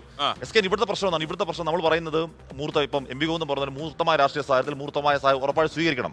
അതിൽ കോൺഗ്രസിന് 100% അർഹതയുണ്ട്. ഞാൻ പറഞ്ഞു, ഒരു സഖ്യത്തിന്റെ ഭാഗമായി മത്സരിച്ചവർ 9 ലോക്സഭാ സീറ്റ് ആ സഖ്യത്തിന്റെ ഭാഗമായി വോട്ടിൽ കൂടെ കിട്ടിയവർ ഒന്ന് പറയുക എന്ന രാഷ്ട്രീയ മര്യാദ ഓഫ് കോഴ്സ് ഉണ്ട്. അത് അവിടെ ഉണ്ടായില്ല. ഇനി വിജയ് നേരിടാൻ ഏറ്റവും വലിയ പ്രതിസന്ധി എന്താണെന്നറിയോ? BJP-ക്ക് ഈ അപ്രൂട്ടിംഗ് സ്ട്രാറ്റജി എന്ന് പറയുന്ന അവരുടെ കുപ്രസിദ്ധമായ സ്ട്രാറ്റജി ഉണ്ട്. അതായത് ഒരു സംസ്ഥാനത്ത് അടിയുറച്ച് വാഴുന്ന ഒരു ഏതെങ്കിലും കക്ഷി തകർക്കുക. അത് ബംഗാളിൽ ഒഡീഷയിലൊക്കെ നമ്മൾ കണ്ട അപ്രൂട്ട് ചെയ്യുക എന്ന് പറഞ്ഞാൽ കടപുഴക്കൽ സ്ട്രാറ്റജി എന്ന് പറയും. എന്ന് പറഞ്ഞാൽ ഈ പറയുന്ന ഏതെങ്കിലും സംസ്ഥാനത്ത് ഉണ്ടാകുന്ന ഒരു ശക്തമായി അടിയുറച്ച് നിൽക്കുന്ന ഈ സഖ്യങ്ങളെ പൊളിച്ചു കളയുക. അവിടെ വേറൊരു ഫോഴ്സ് വരുമ്പോൾ അതിനിടയ്ക്കൂടെ കയറി അധികാരം പിടിക്കാന്ന് പറയുന്ന പല സംസ്ഥാനങ്ങൾ കണ്ടതാണ്. അതടക്കം തമിഴ്നാട് ഇനി ഭയക്കണം. രണ്ടാമത്തെ കാര്യം, വിജയ് ഇപ്പോൾ പ്രഖ്യാപിച്ച ഈ ഫ്രീ ബീസ് എല്ലാം കൂടെ കണക്ക് കൂട്ടി നോക്കിയാൽ തന്നെ 40,000 കോടി മുതൽ 50,000 കോടി വരെ ആവശ്യമുണ്ട്. ഇപ്പൊ ഏറ്റവും പെട്ടെന്ന് ഒരു പക്ഷേ വിജയ് ഒരു മുൻകൂർ ജാമ്യം എടുക്കുകയാണ്. അതിനകത്ത് ഈ ഖജനാവിൽ പൈസ ഒന്നും ബാക്കിയില്ല. ഞാൻ ഒരു സാധാരണക്കാരൻ, നിങ്ങളെ ഒരു സാധാരണക്കാരാണ്, എനിക്ക് സമയം വേണം എന്നൊരു മുൻകൂർ ജാമ്യം കൂടി ഇന്ന് എടുത്തു. അപ്പൊ അതടക്കം വിജയ് നേരിടാമെന്ന വെല്ലുവിളികൾ ചെറുതല്ല. അല്ല, ഇതിൽ ഒരു കാര്യം കൂടി പറയാനുള്ള, ഇപ്പൊ അപ്രൂട്ടിംഗ് സ്ട്രാറ്റജിയെ കുറിച്ച് ഹാഷ്മി പറഞ്ഞല്ലോ, അത് BJP-യുടെ ഒരു നയമാണ്. അതിനു മുമ്പ് ജനസംഘം ഉണ്ടായിരുന്ന കാലത്തെ അവർ ഒരു രാജ്യം ഒരു സംസ്കാരം എന്നുള്ളതായിരുന്നു. അപ്പോൾ അതിന് വിഘാതമായി BJP-യുടെ ആ നയത്തിന് വിഘാതമായി ഇന്ത്യയുടെ പല സംസ്ഥാനങ്ങളിലും പ്രാദേശിക പാർട്ടികൾ ശക്തി പ്രാപിക്കുന്നുണ്ട്. പല സംസ്ഥാനങ്ങളിലും പ്രാദേശിക പാർട്ടികൾ അധികാരത്തിലേക്ക് എത്തുകയും അല്ലെങ്കിൽ അധികാരത്തിൽ അവരുണ്ടാവുകയും ഒക്കെ ചെയ്തിട്ടുള്ള കാലഘട്ടം സമീപകാലത്തുണ്ടായിരുന്നു. അത് അവരെപ്പോഴും BJP പറയുന്ന ഇങ്ങനെയുള്ള ഈ പ്രാദേശിക പാർട്ടികൾ ആ പ്രാദേശിക വികാരം മാത്രം പ്രതിഫലിപ്പിക്കുന്നവരാണ്. അവരൊരിക്കലും ദേശീയ താല്പര്യത്തിനൊപ്പം നിൽക്കുന്നവരല്ല. അവർ എപ്പോഴും ഈ ഡൈനാസ്റ്റി പൊളിറ്റിക്സ് ആണ്. അവർ വംശപരമായിട്ടുള്ള ഈ അധികാര തുടർച്ചയിൽ വിശ്വസിക്കുന്നവരാണ്. ഒന്നുകിൽ മകൻ അല്ലെങ്കിൽ മകൾ എന്ന നിലയിലേക്കാണ് അവർ അധികാര കൈമാറ്റം നടത്തുന്നത്. അതൊക്കെ മാറണം എന്നതായിരുന്നു BJP-യുടെ ഒരു കാഴ്ചപ്പാട്. ഏതാണ്ട് ഇപ്പോൾ ഇപ്പോൾ ഈ അടുത്ത കാലത്ത് നടന്ന തെരഞ്ഞെടുപ്പുകളിൽ ഉൾപ്പെടെ BJP അവരുടെ ആ സ്ട്രാറ്റജി, ഇപ്പോൾ ബംഗാളിൽ ഏറ്റവും ഒടുവിലായി മമതാ ബാനർജിയെ അവിടെ പരാജയപ്പെടുത്തി BJP തന്നെ അധികാരത്തിലേക്ക് എത്തുന്നു. ഇവിടെ നമ്മൾ നോക്കുകയാണെങ്കിൽ തമിഴ്നാട്ടിൽ വിജയാണ്. അവർക്ക് പ്രത്യേകിച്ച് റോളൊന്നും ഉണ്ടായിരുന്നില്ലെങ്കിലും അവരുടെ ലക്ഷ്യങ്ങളിൽ ഒന്നാണ്. അതായത് ആ കൂട്ടായ്മയിലേക്ക്, ആ നിലയിൽ ബീഹാറിൽ RJD-യെ തകർക്കുക, ഉത്തർപ്രദേശിൽ സമാജ്വാദി പാർട്ടിയെ തകർക്കുക, അവിടെ മായാവതിയെ BSP-യെ തകർക്കുക. അങ്ങനെ ഈ പ്രാദേശിക പാർട്ടികൾ അതിലിപ്പോൾ ചെറിയ തോതിലെങ്കിലും വെല്ലുവിളി ഉയർത്തുന്നത് BJP-ക്ക് 2 സംസ്ഥാനങ്ങളിലാണ് എന്ന് പറയാം. 2 സംസ്ഥാനം. ഒന്ന് വിജയുടെ ഈ തമിഴ്നാട്, അതോടൊപ്പം ജമ്മു കശ്മീർ, അവിടെ നാഷണൽ കോൺഫറൻസ് ആണ് അധികാരത്തിലുള്ളത്. മറ്റൊന്ന് ജാർഖണ്ഡാണ്.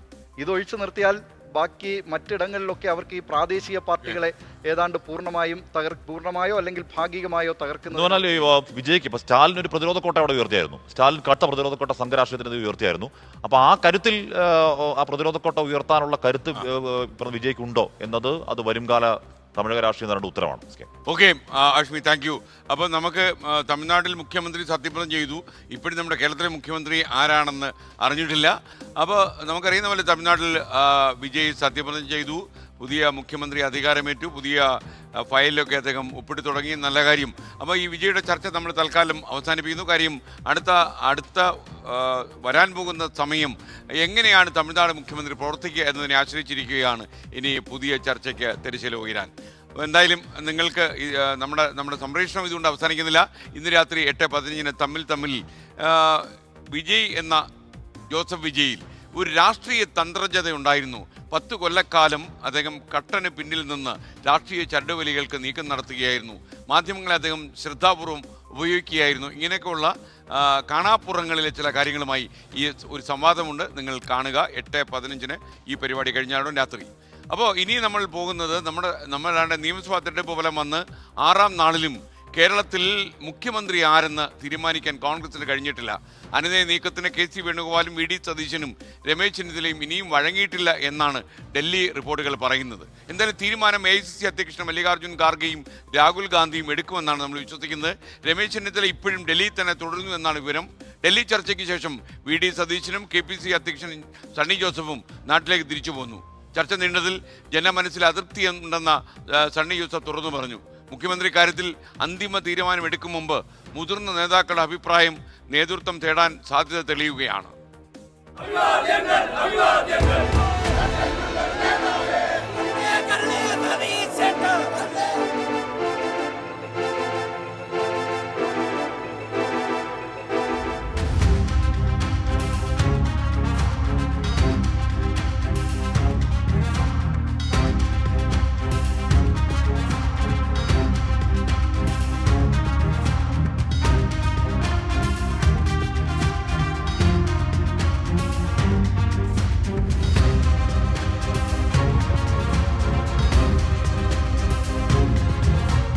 ആദ്യഘട്ടത്തിൽ ഒന്നിച്ചുള്ളൊരു കൂടിക്കാഴ്ചയായിരിക്കും ഉണ്ടാവുക. പിന്നീട് ആവശ്യമെങ്കിൽ ഓരോരുത്തരെയായും മല്ലികാർജ്ജുൻ ഖാർഗെ കാണും, സംസാരിക്കും.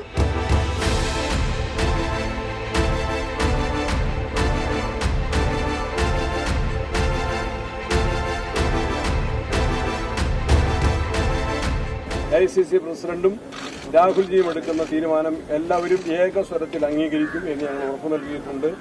ഒരു വൈകല്യ കാര്യത്തിൽ ഉണ്ടായിട്ടില്ല. ഇനി അവിടെ നിന്ന് ഡിസിഷൻ പ്രഖ്യാപിക്കേണ്ട കാര്യമുള്ള 100% അവർ തീരുമാനിക്കും, ഹൈക്കമാൻഡ് തീരുമാനിക്കും. പ്രിയപ്പെട്ട രാഹുൽ ഗാന്ധിയുടെയും തീരുമാനത്തിനനുസരിച്ച് വ്യക്തമായിട്ട് അതനുസരിച്ച് മുന്നോട്ട് പോകാൻ ആഗ്രഹിക്കുന്നവരാണ് ഞങ്ങൾ എല്ലാവരും. ഒരു അന്തിമ തീരുമാനം ഇതുവരെയും എത്തിയിട്ടില്ല എന്നുള്ളത് തന്നെയാണ് വ്യക്തമാകുന്നത്. അത് മല്ലികാർജ്ജുൻ ഖാർഗെയും രാഹുൽ ഗാന്ധിയും ചേർന്ന് എടുക്കും.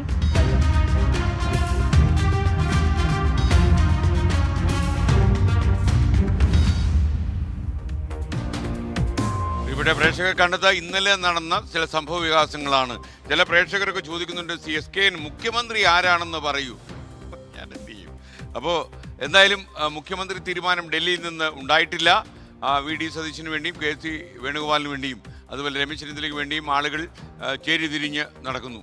അഷ്മി താജ് ഇബ്രാഹിം, ഈ ചേരിതിരിവ് എവിടെ ചെന്ന് അവസാനിക്കും? ഒരു പിടുത്തം. എം ലിജു പറയുന്നത് ഇത് ജനാധിപത്യത്തിന്റെ സൗന്ദര്യമാണ്. അപ്പൊ ഇന്നലെ നമ്മൾ മോണിഷോദിക്കപ്പെടുത്തേക്കും അധികം സൗന്ദര്യം കഴിഞ്ഞു.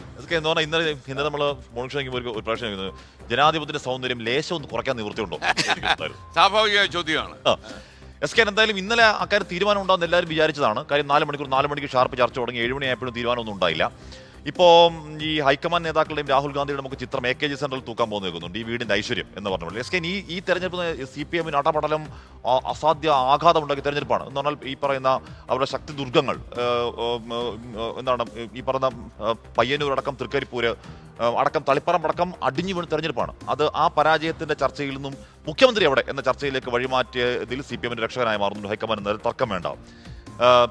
പണ്ട് കുഞ്ഞാലിക്കുട്ടി പറഞ്ഞ ചർച്ച തന്നെ ചർച്ച എന്ന് പറയുന്ന പോലെ ഇലക്ഷൻ റിസൾട്ട് കഴിഞ്ഞ് ആദ്യ ചർച്ച, അത് കഴിഞ്ഞ് ഏത് നിരീക്ഷകർ വേണമെന്ന് ചർച്ച, നിരീക്ഷകർ ഒന്ന് ഇവിടെ രാവിലെ ഒരു ചർച്ച, അത് കഴിഞ്ഞ് MLA-മാരുമായി ചർച്ച, അത് കഴിഞ്ഞ് വൈകുന്നേരം നിരീക്ഷകർ ഹോട്ടലിൽ നിന്ന് ചർച്ച, അത് കഴിഞ്ഞ് അവിടെ പോയിട്ട് വേറൊരു ചർച്ച, അത് കഴിഞ്ഞ് ഇവിടുന്ന് ഡൽഹി എല്ലാവരും കൊണ്ടുപോയി ചർച്ച. ഇപ്പോഴും ആ ചർച്ച അങ്ങ് തുടരുകയാണ്, അതിലൊരു തീരുമാനം ഉണ്ടായിട്ടില്ല. എന്തായാലും വിഷയം വരെ കുറഞ്ഞു തുടങ്ങി.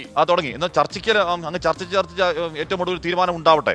ഇപ്പോഴും 3 പേര് അങ്ങനെ തന്നെ നിൽക്കുകയാണ്. ആരൊക്കെയാണ്? നമ്മുടെ PD സതീശൻ, രമേശ് ചെന്നിത്തല, KC വേണുഗോപാൽ. അതിൽ തന്നെ അവരവരുടെ ക്ലെയിം പറഞ്ഞ് എന്തായാലും ചർച്ച ചെയ്ത് ഒരു ഉചിതമായ തീരുമാനത്തിലെത്തട്ടെ. ആ തീരുമാനത്തിന്റെ ഗുണവും ദോഷവും അനുഭവിക്കേണ്ടതും കോൺഗ്രസ് തന്നെയാണ്, മറ്റാരും അക്കാര്യത്തിലില്ല. SK അങ്ങനെ പാളിയ തീരുമാനങ്ങളുടെ പ്രീസറൻസ് ഇപ്പോൾ മാത്രമല്ല, പാളിയ തീരുമാനങ്ങളുടെ പ്രീസറൻസ് പണ്ട് രാജീവ് ഗാന്ധിയുള്ള കോൺഗ്രസിന്റെ അപ്രഭാത കാലത്തും ഇപ്പോൾ അങ്ങേയറ്റം ദുർബലമായി നിൽക്കുന്ന രാഹുൽ ഗാന്ധിയുടെ കാലത്തുമൊക്കെ കോൺഗ്രസിന് ഈ പറഞ്ഞ പ്രീസറൻസ് ഉണ്ട്. ഏറ്റവും കൂടുതൽ നമ്മളത് കണ്ടത് കർണാടകയിലാണ്. അവിടെ DK ശിവകുമാർ, സിദ്ധരാമയ്യ തർക്കം, അവിടെയും ഇതുപോലെ ഗംഭീരമായ വിജയമാണ്. ആ വിജയത്തിന് തിളക്കം മുഴുവൻ കെട്ടിപ്പോൾ അവിടെ തമ്മിലടി അലമ്പാണ്. ഇപ്പോൾ ഇന്ന് തെരഞ്ഞെടുപ്പ് നടക്കുകയാണെങ്കിൽ അവിടെ BJPക്ക് ഈസി വിക്ടറിയാണ്. SK രാജസ്ഥാനിലെ പൈലറ്റ് ചവിട്ടി ഗെലോട്ടിനെ കൊണ്ടുവന്നു, ഫലം അവിടെ അധികാര നഷ്ടം. മധ്യപ്രദേശിൽ ജ്യോതിരാദിത്യ സിന്ധ്യയെ ചവിട്ടുകൊണ്ട് സിന്ധ്യ പുറത്തുപോയി, ബിജെപിയിലേക്ക് പോയി. സിന്ധ്യ ഇപ്പോൾ കേന്ദ്രമന്ത്രി, സിന്ധ്യയുടെ കൂടെയുള്ളവരൊക്കെ ഇപ്പൊ അവിടെ മന്ത്രിസഭയിൽ അംഗങ്ങൾ, അവിടെയും ഫലം അധികാര നഷ്ടം. പഞ്ചാബിൽ ക്യാപ്റ്റൻ അമരീന്ദർ സിംഗിനെ ഒതുക്കാൻ വേണ്ടി ചന്നി എന്ന് പറയുന്ന ഒരാളെ കൊണ്ടുവന്നു, അവിടെയും ആ പഠിച്ചു കയറി അധികാര നഷ്ടം. അസമിൽ ഹിമന്ത അടക്കം ആ ചവിട്ടിൽ പുറത്തുപോയ കുറേ അധികം ആളുകൾ പിന്നെ ആ മേഖലയിലൊന്നും കോൺഗ്രസിന് കാലുകുത്താനാവാത്ത വണ്ണം ആ മേഖലയെ മാറ്റിയെടുത്ത് എങ്ങനെയാണ് എന്നതിന് നേതാക്കളുടെ പേരെടുത്താൽ ഒരുപാട് ഉദാഹരണങ്ങൾ. അത്തരത്തിൽ ഹൈക്കമാൻഡിന്റെ ഈ പറയുന്ന നിലപാട് കൊണ്ട് പുറത്തുപോയി ആ മേഖലയിൽ കോൺഗ്രസ് ഇല്ലാതെ ഗോവയടക്കം അങ്ങനെ ഒരുപാട് ഉദാഹരണം പറയാനുണ്ട്. SK എന്ന് പറയുന്നത് പോലെ അത് കോൺഗ്രസിന്റെ തകർച്ചയ്ക്ക് കാരണം ഇപ്പം BJP, മോഡി, RSS മിഷണറിക്കപ്പുറം ഹൈക്കമാൻഡ് എടുക്കുന്ന ആ പാളിയ തീരുമാനങ്ങൾ കൂടി ഒരു കാരണമാകുന്നുണ്ട്. അപ്പോൾ അങ്ങനെ ഒരു പാളിയ തീരുമാനമാണ് ഉണ്ടാവുന്നതെങ്കിൽ അതിന്റെ അനുഭവിക്കേണ്ട അവരാണ്. മാത്രമല്ല അതിന്റെ ഗുണം കിട്ടാൻ പോകുന്ന LDF-ന് മാത്രമല്ല, അത് BJP കൂടി കൃത്യമായി കിട്ടും. ഞാൻ നേരത്തെ പറഞ്ഞതുപോലെ മാരാർജി ഭവന്റെ മുന്നിലും ഒരു തൂക്കം ഈ പറയുന്ന നേതാക്കളൊക്കെ പടം വെച്ച് ഇവർ ഈ വീടിന്റെ ഐശ്വര്യം എന്ന് തൂക്കേണ്ടിയും വരും. ശരിക്കും ഈ മുഖ്യമന്ത്രി പലപ്പോഴും പറയും ഇതൊക്കെ ജനാധിപത്യത്തിന്റെ സൗന്ദര്യം, അല്ലെങ്കിൽ ജനാധിപത്യ പാർട്ടിയാണ്, ഒരുപാട് നേതാക്കന്മാർ കൂടുതലാണ്, ചർച്ചകൾ നടക്കും എന്നൊക്കെ പറയും. എന്നാലും വളരെ പ്രതീക്ഷയോടെ ഇവർക്ക് വേണ്ടി വോട്ട് ചെയ്ത വോട്ടേഴ്സിന് നിരാശ വന്നു തുടങ്ങി എന്നുള്ളത് സത്യമാണ്. അതാണ് സ്കേൻ ഏറ്റവും പ്രധാനപ്പെട്ട കാര്യം. ഇപ്പോൾ കേരളത്തിനൊപ്പം ഫലം വന്ന മറ്റ് സംസ്ഥാനങ്ങളിലൊക്കെ മുഖ്യമന്ത്രിമാരായി തമിഴ്നാട്ടിലടക്കം അവർ ഒരു സർക്കാർ തന്നെ അധികാരത്തിലേക്ക് വന്നു എന്നതുകൊണ്ടോ, തെരഞ്ഞെടുപ്പ് റിസൾട്ട് വന്നാൽ ഉടനടി മുഖ്യമന്ത്രിയെ പ്രഖ്യാപിക്കുമെന്ന് ഈ നേതാക്കളൊക്കെ മുൻപ് പറഞ്ഞതാണ്. അതുകൊണ്ടോ 7-ാം ദിവസത്തിന് മുൻപ് നിങ്ങൾ മുഖ്യമന്ത്രിയെ പ്രഖ്യാപിച്ചേ തീരൂ എന്ന് നമുക്ക് ശ്രദ്ധിക്കാൻ കഴിയില്ല. ഇപ്പോൾ ദീപാദാസ് മുൻഷി തന്നെ പറഞ്ഞതുപോലെ 23 വരെ സമയമുണ്ടല്ലോ എന്നുള്ളതാണ് പറയുന്നത്. അതിനോടകം തന്നെ ഒരു തീരുമാനമെടുത്താൽ മതിയല്ലോ എന്ന് ഇന്നലെ ദീപാദാസ് മുൻഷി പറയുന്നത് കേട്ടു. പക്ഷേ ഒരൊറ്റ അപേക്ഷയുള്ള സ്കേൻ, ഇവർ എത്ര വേണമെങ്കിലും തർക്കിക്കട്ടെ, ഇവർ എത്ര വേണമെങ്കിലും സമയമെടുക്കട്ടെ, ദയവ് ചെയ്ത് ഇതിനെ ജനാധിപത്യമെന്നോ ജനാധിപത്യത്തിന്റെ സൗന്ദര്യം എന്നൊക്കെ വിശേഷിപ്പിക്കരുത്. കഴിയുന്ന എല്ലാ സാഹചര്യത്തിലും ജനാധിപത്യത്തെക്കുറിച്ച് സംസാരിക്കുന്ന ഒരാളാണ് വ്യക്തിപരമായി ഞാൻ. പക്ഷേ ഇതാണ് ജനാധിപത്യമെങ്കിൽ ജനാധിപത്യം അങ്ങ് മരിക്കുന്നതാണ് നല്ലത് എന്ന് തോന്നിപ്പോകുകയാണ് കഴിഞ്ഞ ദിവസങ്ങളിലെ ഇവരുടെ കാട്ടിക്കൂട്ടലൊക്കെ കാണുമ്പോൾ. എതിർപക്ഷത്ത് നിൽക്കുന്ന ഒരു നേതാവിന്റെ ഫ്ലെക്സിൽ പോയി തുപ്പുകയാണ്, എന്നിട്ട് പറയുകയാണ് ഇതാണ് ജനാധിപത്യമെന്ന്. അപ്പോൾ എത്രമാത്രം വോട്ട് ചെയ്ത ജനങ്ങളെ അവഹേളിക്കുന്ന നിലയിലേക്ക് കാര്യങ്ങൾ മാറുന്നുണ്ട് എന്നുള്ളതാണ് ഏറ്റവും പ്രധാനപ്പെട്ട കാര്യം. നമ്മുടെ തന്നെ വാർത്തകളെ ആധാരമാക്കി എടുത്താൽ SK ഇന്നലെ ദില്ലിയിൽ നടന്ന ചർച്ചയിൽ VD സതീശൻ പറയുന്നത് മുഖ്യമന്ത്രി ആക്കിയില്ലെങ്കിൽ മന്ത്രിസഭയിലേക്ക് പോലും ഞാനില്ല, പറവൂർ ഒഴിഞ്ഞു കൊടുക്കാം, KC വേണുഗോപാലിനെ മത്സരിക്കാൻ വേണ്ടിയാണ് എന്നാണ് അദ്ദേഹം പറയുന്നത്. ഇതാണോ ജനാധിപത്യം? അപ്പോൾ എന്താണ് VD സതീശൻ ഇതിൽ മുന്നോട്ട് വെക്കാൻ ഉദ്ദേശിക്കുന്നത് എന്നുള്ളത് വളരെ വ്യക്തമാണ്. അപ്പോൾ ജനാധിപത്യത്തിന്റെ സൗന്ദര്യം കൊണ്ടോ ഒന്നിലധികം നേതാക്കൾ ആ സ്ഥാനത്തേക്ക് വരാൻ യോഗ്യരായി നിൽക്കുന്നതോ കൊണ്ടല്ല ഇവിടെ ഈ തെരഞ്ഞെടുപ്പിനുള്ള അല്ലെങ്കിൽ ആരാണ് എന്ന് തീരുമാനിക്കാനുള്ള സമയം വൈകുന്നത്. അത് വളരെ കൃത്യമായി ഈ 3 നേതാക്കളും ഞാനല്ലെങ്കിൽ പിന്നീട് എന്ത് എന്ന ക്ലെയിം അവർ മുന്നോട്ട് വെക്കുന്നത് കൊണ്ട് തന്നെയാണ് അതിലൊരു തീരുമാനമെടുക്കാൻ ഹൈക്കമാൻഡിന് കഴിയുന്നില്ല എന്നുള്ളതാണ്. ഇനി മറ്റൊരു കാര്യം, തെരഞ്ഞെടുപ്പിന് മുൻപ് MP-മാർ മത്സരിക്കേണ്ട എന്ന് കൃത്യമായി തീരുമാനമെടുത്തൊരു രാഷ്ട്രീയ പാർട്ടിയായിരുന്നല്ലോ കോൺഗ്രസ്. ഇപ്പോൾ K സുധാകരൻ അടക്കം വലിയ വെല്ലുവിളി ഉയർത്തുന്ന സാഹചര്യത്തിലും ആ തീരുമാനത്തിൽ ഹൈക്കമാൻഡ് ഉറച്ചു നിൽക്കുന്നു. പക്ഷേ അവിടെയാണ് KC വേണുഗോപാൽ തെരഞ്ഞെടുപ്പിന് പിന്നാലെ അവതരിക്കുന്നത്. അദ്ദേഹം മുൻപ് തന്നെ പറഞ്ഞിരുന്നു തെരഞ്ഞെടുപ്പിൽ മത്സരിച്ചവർ തന്നെ ആകണമെന്നില്ല ഈ തെരഞ്ഞെടുപ്പിന് ശേഷം അധികാര സ്ഥാനങ്ങളിലേക്ക് വരിക എന്നുള്ളത് അദ്ദേഹം പറഞ്ഞിരുന്നു. അതിന്റെ സൂചന എന്താണെന്നുള്ളത് പല നിലയിൽ നമ്മൾ വ്യാഖ്യാനിക്കുകയും ചെയ്തു. പക്ഷേ തെരഞ്ഞെടുപ്പിന് മുൻപ് പല മാധ്യമങ്ങളിൽ നൽകിയ അഭിമുഖത്തിൽ KC വേണുഗോപാൽ എന്ന അർദ്ധശങ്കയ്ക്കിടയില്ലാത്ത വിധത്തിൽ പറയുന്നുണ്ട് ഈ മുഖ്യമന്ത്രി തെരഞ്ഞെടുപ്പ് കഴിഞ്ഞാൽ ഒന്നിലധികം ആളുകൾ ഉണ്ടല്ലോ യോഗ്യരായി എന്ന് ചോദിക്കുമ്പോൾ എന്നെ അതിൽ നിന്ന് മൈനസ് ചെയ്തേക്കും എന്നാണ് അദ്ദേഹം പറയുന്നത്. അതായത് ഞാൻ ആ സ്ഥാനത്തേക്ക് വരാൻ ഉദ്ദേശിക്കുന്നില്ല, എനിക്കതിൽ താല്പര്യമില്ല എന്ന് പറഞ്ഞ KC വേണുഗോപാൽ ഇന്ന് ആ മത്സരത്തിൽ ഏറ്റവും മുന്നിൽ നിൽക്കുകയാണ്. VD സതീശൻ രണ്ടാമത് നിൽക്കുന്നു, രമേശ് ചെന്നിത്തല മൂന്നാമത് നിൽക്കുന്നു. അപ്പോൾ ഈ നേതാക്കൾ ഒരാളിലേക്ക് വന്നില്ലെങ്കിൽ പിന്നീട് എന്തുണ്ടാകും എന്നതിനെ കുറിച്ചുള്ള ഇവരുടെ ക്ലെയിം തന്നെയാണ് ഈ തീരുമാനമെടുക്കാനായി വൈകുന്നത് എന്നതിൽ ഒരു തർക്കവുമില്ല. ഇന്നിപ്പോൾ ഒരു ട്രോൾ കാണുകയായിരുന്നു ഈ മൂന്ന് നേതാക്കളെയും, VD സതീശൻ ആദ്യം, പിന്നീട് KC വേണുഗോപാൽ, പിന്നീട് രമേശ് ചെന്നിത്തല. അങ്ങനെ ഇങ്ങനെ മൂന്ന് നേതാക്കളെയും നിരത്തി നിർത്തിയ ഒരു ഫോട്ടോയോടൊപ്പം ഒരാൾ കുറിക്കുകയാണ്, ഒരാൾ പ്രേമിച്ചയാൾ, മറ്റേയാൾ വീട്ടുകാർ കണ്ടെത്തിയാൽ, മൂന്നാമത്തെ ആൾ മുറച്ചെറുക്കൻ. ഈ നിലയിലേക്ക് 102 സീറ്റ് നൽകി വ്യക്തമാക്കിക്കോളൂ. ഒന്നുകൂടെ പറഞ്ഞത് കാര്യം പ്രേക്ഷകർക്ക് ചിലപ്പോൾ പെട്ടെന്ന് കിട്ടി കാണില്ല. അതായത് മൂന്ന് നേതാക്കളുടെ ഫോട്ടോ, ഒന്നാമത് VD സതീശൻ, KC വേണുഗോപാൽ, മൂന്നാമത് രമേശ് ചെന്നിത്തല. അതിന്റെ ക്യാപ്ഷൻ ഇങ്ങനെയാണ്: ഒന്നാമത്തെ ആൾ പ്രണയിച്ച ആൾ, രണ്ടാമത്തെ ആൾ വീട്ടുകാർ കണ്ടെത്തിയ ആൾ, മൂന്നാമത്തെ ആൾ മുറച്ചെറുക്കൻ. അപ്പോൾ ഈ അവസ്ഥയിലേക്ക് 102 സീറ്റ് ഭാവനയായാലും അത് കൊള്ളാം അല്ലേ? അതെ അതെ. അപ്പോൾ ഞാൻ പറഞ്ഞു വരുന്നത് ചെറിയ സീറ്റുകളൊന്നുമല്ല. അപ്പോൾ എന്താണ് ഈ തെരഞ്ഞെടുപ്പിലൂടെ ജനങ്ങൾ മുന്നോട്ട് വയ്ക്കാൻ ഉദ്ദേശിച്ചത് എന്നതിനെ വളരെ കൃത്യമായി അട്ടിമറിച്ചിരിക്കുന്നു, അവഹേളിച്ചിരിക്കുന്നു അവർ എന്നുള്ളതാണ് ഏറ്റവും പ്രധാനം. ഇനിയും ഈ ചർച്ച, ഈ തർക്കം, ഇത് തമ്മിലടിയാണ്, തർക്കമാണ്. ഈ തർക്കത്തെ ഇങ്ങനെ നീട്ടി കൊണ്ടുപോയി അത് ജനാധിപത്യത്തിന്റെ സൗന്ദര്യം എന്ന് വിശേഷിപ്പിക്കരുത്. ഇതിനേക്കാൾ നല്ലത് ജനാധിപത്യം മരിക്കുന്നതാണ്. ജനാധിപത്യവാദി എന്ന നിലയിൽ ഈ പ്രസ്താവന തന്നെ അപ്പൊളിറ്റിക്കലാണെന്ന ബോധ്യത്തിലാണ് പറയുന്നത് കൂടി. Okay, Gopikrishnan, sorry, his name is Dileep Kumar. SKN, ഇത് കോൺഗ്രസിനെ സംബന്ധിച്ച് ഈ മൂന്ന് പേരും മുഖ്യമന്ത്രിയാകാൻ യോഗ്യരാണ്. അതുകൊണ്ട് തന്നെ അതിന് ചിലപ്പോൾ ഒരുപക്ഷെ അതിന് വേണ്ട സമയമെടുത്തേക്കാം. കാരണം ഏതെങ്കിലും ഒരാളെ മുഖ്യമന്ത്രി സ്ഥാനാർത്ഥിയായി ഇത് ഇത്തിരി വൈകുന്നുണ്ട് ദിലീപ് കുമാർ. ജനാധിപത്യത്തിന്റെ സൗന്ദര്യം ഇല്ലാതാകും. അല്ല, ജനാധിപത്യത്തിന്റെ സൗന്ദര്യം ഇല്ലാതാകില്ല. ഇത് കോൺഗ്രസിനെ സംബന്ധിച്ച് ആദ്യത്തെ, കേരളത്തിൽ കോൺഗ്രസിനെ സംബന്ധിച്ച് ഇത് ആദ്യത്തെ അനുഭവമാണെന്ന് പറയാം. കാരണം നേരത്തെയൊക്കെ K. കരുണാകരൻ, AK ആന്റണി ആ നിലയിൽ നേതാക്കളുള്ള കാലത്ത് നമുക്കറിയാം. അതായത് അന്ന് ഒരിക്കലും രണ്ടുപേരും ഒരുമിച്ച് നിയമസഭയിലേക്ക് മത്സരിക്കില്ല. അപ്പോൾ K. കരുണാകരൻ നിയമസഭയിലേക്ക് മത്സരിക്കുകയാണെങ്കിൽ സ്വാഭാവികമായും I ഗ്രൂപ്പിനായിരിക്കും, K. കരുണാകരനായിരിക്കും മുഖ്യമന്ത്രി സ്ഥാനമെന്നറിയാം. A ഗ്രൂപ്പ് പിന്നീട് അതിൽ പ്രധാനപ്പെട്ട വകുപ്പുകൾ ഒപ്പിച്ചെടുക്കുക, കൂടുതൽ മന്ത്രിസ്ഥാനങ്ങൾ ഒപ്പിക്കുക, ഇതിനുള്ള സമ്മർദ്ദമായിരിക്കും A ഗ്രൂപ്പ് ചെലുത്തുക.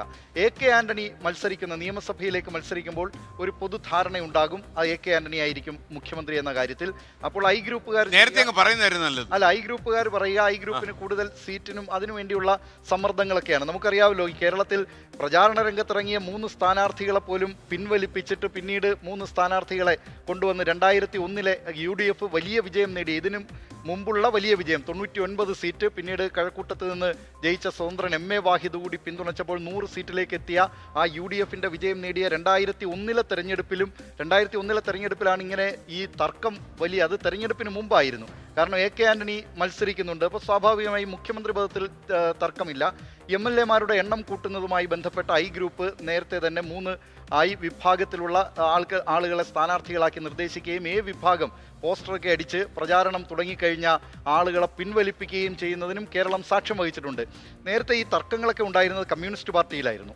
അത് 57 EMS വരുമ്പോൾ മുതലുള്ള തർക്കമുണ്ട്. EMSനെ മുഖ്യമന്ത്രിയാക്കുന്ന കാലത്ത് അദ്ദേഹത്തിന് ഈ ഭരണപരിചയം നേരത്തെയില്ല, പൊതുവെ അതിലുള്ള ആൾക്കാർക്കില്ല. പക്ഷേ TV തോമസ് തിരുക്കൊച്ചി നിയമസഭയിൽ ഉണ്ടായിരുന്നു. അതുകൊണ്ട് തന്നെ തിരുക്കൊച്ചി നിയമസഭയിലെ പ്രതിപക്ഷ നേതാവായിരുന്നു. അദ്ദേഹത്തെ മുഖ്യമന്ത്രിയാക്കണം എന്ന താല്പര്യം ഉള്ള ഒരു വലിയ വിഭാഗം അന്ന് കമ്മ്യൂണിസ്റ്റ് പാർട്ടിയിൽ ഉണ്ടായിരുന്നു. പക്ഷേ അന്ന് സംസ്ഥാന സെക്രട്ടറി ആയിരുന്ന MN ഗോവിന്ദൻ നായർ ഒരു ഉറച്ച നിലപാടെടുത്തു. EMSനെ മുഖ്യമന്ത്രിയാക്കിയില്ലെങ്കിൽ താൻ പാർട്ടി സെക്രട്ടറി സ്ഥാനം രാജിവെക്കും എന്ന ആ ഭീഷണിക്ക് മുന്നിൽ അന്ന് EMSനെ മുഖ്യമന്ത്രിയാക്കുന്നു. പിന്നീട് പാർട്ടി രണ്ടായി പിളർന്നെങ്കിലും 69 C. അച്യുതമേനോൻ മുഖ്യമന്ത്രിയാകുന്നത് തന്നെ അദ്ദേഹത്തിന് മേൽ വലിയ സമ്മർദ്ദം ചെലുത്തിയിട്ടാണ് CPI.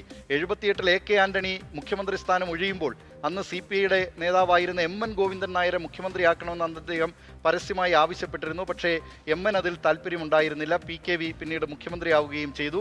അതിനുശേഷം നോക്കൂ, 96 കേരം തിങ്ങും കേരള നാട്ടിൽ KR ഗൗരി ഭരിച്ചിടും എന്ന് ഇവിടുത്തെ സാധാരണ കമ്മ്യൂണിസ്റ്റ് പാർട്ടി പ്രവർത്തകരൊക്കെ മുദ്രാവാക്യം വിളിച്ച് നടന്ന ആ തെരഞ്ഞെടുപ്പിൽ അന്ന് നിയമസഭയിലേക്ക് പോലും മത്സരിക്കാതിരുന്ന ഇപ്പോൾ ഈ നിയമസഭയിൽ മത്സരിക്കാത്ത KC വേണുഗോപാലിനെ കുറിച്ച് പറയുന്നുണ്ടല്ലോ. അന്ന് നിയമസഭയിൽ മത്സരിക്കാതിരുന്ന EK നയനാരെ കൊണ്ടുവരികയാണെന്ന് ചെയ്തത് VS അച്യുതാനന്ദൻ ചെയ്തത്. അന്ന് ഈ നിയമസഭയിലേക്ക് മത്സരിച്ച ഇഷ്ടം പോലെ MLA മാർ, സുശീല ഗോപാലിനടക്കമുള്ള MLA മാർ ഇരിക്കുന്നു. CPM കേന്ദ്ര നേതൃത്വം സുശീല ഗോപാലിനെ മുഖ്യമന്ത്രിയാക്കി തീരുമാനിക്കുന്നു. പക്ഷേ ഇവിടെ വന്ന് സംസ്ഥാന സെക്രട്ടേറിയറ്റിൽ വന്ന് ആ തീരുമാനം 2 വോട്ടിന് ആ തീരുമാനം മറികടക്കുകയും EK നയനാർ കേരളത്തിന്റെ മുഖ്യമന്ത്രിയായി വരികയും ചെയ്ത ചരിത്രം കേരളത്തിലുണ്ട്. അതുകൊണ്ട് നമ്മൾ അത്തരം കാര്യങ്ങളൊന്നും വിസ്മരിച്ചുകൊണ്ട് ഇതിനെ അതെ, അന്നൊന്നും പോകാത്ത ജനാധിപത്യത്തിന്റെ സൗന്ദര്യം ഇപ്പോഴും അത് പൂത്തുലഞ്ഞു നിൽക്കുകയാണ്. ഇതിൽ പ്രധാനപ്പെട്ട ഒരു കാര്യം SKN ഹൈക്കമാൻഡ് ആ തീരുമാനം എടുക്കുമെന്ന് ഈ 3 നേതാക്കളെയും അറിയിച്ചിട്ടുണ്ട്. ഒരുപക്ഷേ ഇപ്പോഴത്തെ സാഹചര്യത്തിൽ രമേശ് ചെന്നിത്തല വന്നാൽ പോലും അത്ഭുതപ്പെടാനില്ല എന്ന നിലയിലേക്കാണ് കാര്യങ്ങൾ പോകുന്നത്. 3 പേരോടും ഇന്നലെ അറിയില്ല. അതെ, അല്ല 3 പേരോടും ഇന്നലെ ഹൈക്കമാൻഡ് ആ കാര്യം വ്യക്തമാക്കി. അത് മല്ലികാർജുൻ ഖർഗെയും രാഹുൽ ഗാന്ധിയുമായിരുന്നല്ലോ. ആദ്യം നിരീക്ഷകരും ദീപാദാസ് മുൻഷിയും ഈ നേതൃത്വവുമായി ചർച്ച നടത്തി 2 പേരുമായിട്ട്. പിന്നീട് ഉച്ചയ്ക്ക് ശേഷം KPCC പ്രസിഡന്റ് സണ്ണി ജോസഫ് ആദ്യം എത്തുന്നു, അതിനുശേഷം രമേശ് ചെന്നിത്തല എത്തുന്നു. അങ്ങനെ ഓരോരുത്തരെയും വെവ്വേറെ കണ്ടു. VD സതീശനെ കാണുന്നു, ഒടുവിൽ KC വേണുഗോപാലിനെ കാണുന്നു. അതിനുശേഷം ഈ 3 പേരെയും ഇരുത്തി കോൺഗ്രസ് നേതൃത്വം ചർച്ച നടത്തി. 3 പേരെയും ഇരുത്തി. പക്ഷേ കാര്യമായി ആരാണ് എന്നുള്ള മനസ്സിലിരിപ്പ് പറഞ്ഞില്ല. ആദ്യം തന്നെ രാഹുൽ ഗാന്ധി അവിടേക്ക് എത്തിയിട്ട് പറഞ്ഞത് നിങ്ങളൊന്ന് റിലാക്സ് ചെയ്യുമെന്നാണ്. അതിനുശേഷം അദ്ദേഹം പറഞ്ഞ ആ ഡയലോഗ്, നിങ്ങളെല്ലാവരും മുഖ്യമന്ത്രി സ്ഥാനത്തേക്ക് യോഗ്യരായ ആൾക്കാരാണ്, അതുകൊണ്ട് നിങ്ങളിൽ ഒരാളെ തീരുമാനിക്കും, ആ തീരുമാനം നിങ്ങൾ എല്ലാവരും അംഗീകരിക്കണമെന്ന് പറഞ്ഞു. ആ തീരുമാനത്തിന് കാത്തിരിക്കുകയാണ് കേരളം. നമുക്കറിയാം. ഇപ്പോഴൊരു വാർത്ത വരുന്നുണ്ട്, തമിഴ്നാട്ടിൽ ഇനി ജോസഫ് വിജയ് വേഴ്സസ് ഉദയനിധി സ്റ്റാലിൻ പോരാട്ടം നടക്കും. ഉദയനിധി സ്റ്റാലിനെ പ്രതിപക്ഷ നേതാവായി DMK തെരഞ്ഞെടുത്തു എന്ന വാർത്ത ഇപ്പോൾ ലഭിക്കുന്നു. മുൻ മന്ത്രി KN നെഹ്റുവാണ് പ്രതിപക്ഷ ഉപനേതാവ്. ചെന്നൈയിൽ നിന്ന് മനീഷ് മൂർത്തി ടെലിഫോണിൽ ചേരുകയാണ്. മനീഷ്, പ്രൈം 24 ഡിബേറ്റിലേക്ക് സ്വാഗതം. എന്താണ് ഇപ്പോൾ തമിഴ്നാട്ടിൽ നടക്കുന്നത്? SKN good evening. ഇന്ന് വൈകിട്ട് ചേർന്ന 5:30 മണിക്കാണ് യോഗം ചേരുന്നത്. നിയുക്ത MLA മാരുടെ യോഗം ചേരുന്നത്. ആ യോഗത്തിൽ വെച്ചാണ് ഉദയനിധിയെ നിയമസഭാ കക്ഷി നേതാവായി തീരുമാനിച്ചത്. എന്തായാലും ഇനിയിപ്പോൾ പ്രതിപക്ഷ നേതാവ് സ്ഥാനത്തേക്ക് അദ്ദേഹമാണ് എത്തുക എന്നുള്ളതാണ്. അപ്പോൾ SKN സൂചിപ്പിച്ചതുപോലെ ഇനിയിപ്പോൾ വിജയ് വേഴ്സസ് ഉദയനിധി ആ രീതിയിൽ തന്നെയായിരിക്കും കാര്യങ്ങൾ. അതിപ്പോൾ ഇന്ന് തന്നെ തുടങ്ങുന്ന ഒരു നിലയുമുണ്ട്. തമിഴ് തായ് വാഴ്ത്തുമായി ബന്ധപ്പെട്ടുള്ള വിവാദങ്ങളൊക്കെ ഇന്നിപ്പോൾ തുടങ്ങിയിട്ടുണ്ട്. അപ്പോൾ അത് ഇനിയിപ്പോൾ വരും ദിവസങ്ങളിൽ എന്തായാലും കൂടുതൽ ശക്തമായി തന്നെ മുൻപോട്ട് പോകുമെന്നുള്ളതാണ് മനസ്സിലാക്കാൻ സാധിക്കുന്നത്. ഉപനേതാവായി, പ്രതിപക്ഷ ഉപനേതാവായി KN നെഹ്റു വളരെ സീനിയർ ആയിട്ടുള്ള നേതാവാണ്, അദ്ദേഹത്തെയും തെരഞ്ഞെടുത്തിട്ടുണ്ട് എന്നുള്ളതാണ്. അല്പസമയം മുമ്പാണ് DMKയുടെ അറിയിപ്പ് ഇതുമായി ബന്ധപ്പെട്ട് വരികയും ചെയ്തിട്ടുള്ളത്. അപ്പോൾ ഇനിയിപ്പോൾ ഉദയനിധി വേഴ്സസ് അല്ലെങ്കിൽ ജോസഫ് വിജയ് വേഴ്സസ് ഉദയനിധി എന്നുള്ള രീതിയിലായിരിക്കും കാര്യങ്ങൾ മുൻപോട്ട് പോവുക. വരുന്ന 5 വർഷം എന്തായാലും ആ രീതിയിൽ തന്നെ ആയിരിക്കും എന്നുള്ളതാണ് മനസ്സിലാക്കാൻ സാധിക്കുന്നത്. 5:30 മണിക്ക് ചേർന്ന യോഗത്തിലാണ് ഈ ഒരു തീരുമാനം ഇപ്പോൾ എടുത്തിരിക്കുന്നത്. ഓക്കെ, താങ്ക് യു മനീഷ് മൂർത്തി. എന്തായാലും പ്രതിപക്ഷ നേതാവായി ഉദയനിധി സ്റ്റാലിൻ വരുന്നതോടെ ഉദയനിധിയും ജോസഫ് വിജയ് തമ്മിൽ നേരിട്ടൊരു ഏറ്റുമുട്ടൽ തമിഴ് രാഷ്ട്രീയത്തിൽ ഉണ്ടാകാൻ പോകുന്നു. ഗോപികൃഷ്ണനിലേക്ക് ഞാൻ വരാം. നമ്മൾ കോൺഗ്രസിൽ നടക്കുന്ന ഏറ്റവും വലിയ പോരാട്ടം മുഖ്യമന്ത്രി ആര് എന്ന് തീരുമാനിക്കാനുള്ള പോരാട്ടത്തിൻ്റെ അവസാന കഥയുമായി നമ്മൾ വരുന്നു. കാരണം ഇന്നല്ലെങ്കിൽ നാളെ ഇന്ന് ചില ചർച്ചകൾ നടക്കുന്ന രീതിയിലുള്ള കാര്യങ്ങളും ഡൽഹിയിൽ നിന്ന് വരുന്നുണ്ട്. നമുക്കറിയില്ല അവസാനം എന്ത് സംഭവിക്കും. ഗോപികൃഷ്ണൻ, ശരിക്കും ഈ നമുക്കൊരു മുഖ്യമന്ത്രി വേണം. അതെ, കോൺഗ്രസിൽ ഇപ്പോൾ നടക്കുന്ന സംഭവങ്ങൾ ജനാധിപത്യത്തിന്റെ സൗന്ദര്യമോ അല്ലയോ എന്നതിനേക്കാൾ ജനാധിപത്യം ഏത് മോശം അവസ്ഥയിലും മരിക്കാതിരിക്കട്ടെ.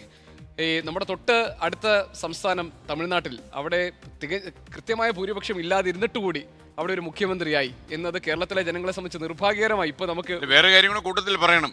അവിടെ ഒരു പ്രതിപക്ഷ നേതാവുമായി ആയിട്ടില്ല. അതെ, മുഖ്യമന്ത്രിയായി, ശരിയാണ്, പ്രതിപക്ഷ നേതാവുമായി. SKN കോൺഗ്രസിന്റെ കാര്യം പറയുമ്പോൾ 2018 ദിലീപ് കഴിഞ്ഞ ദിവസമൊക്കെ സൂചിപ്പിച്ചതുപോലെ ഛത്തീസ്ഗഡിൽ 4 പേരുണ്ടായിരുന്നു മുഖ്യമന്ത്രി സ്ഥാനാർത്ഥിയായി മത്സരത്തിന്. ഛത്തീസ്ഗഡിൽ ഇതുപോലെ ആലോചനകളൊക്കെ നടന്ന ശേഷമാണ് ഭൂപേഷ് ബാഗലിനെ മുഖ്യമന്ത്രിയാക്കുന്നത്. 2022 ഹിമാചൽ പ്രദേശിൽ ഇതുപോലെ തന്നെ സാഹചര്യമുണ്ടായി. അവിടെ ഒരു ഉപമുഖ്യമന്ത്രി പദം കൊടുത്ത് കോൺഗ്രസ് അത് കോംപ്രമൈസ് ചെയ്തു.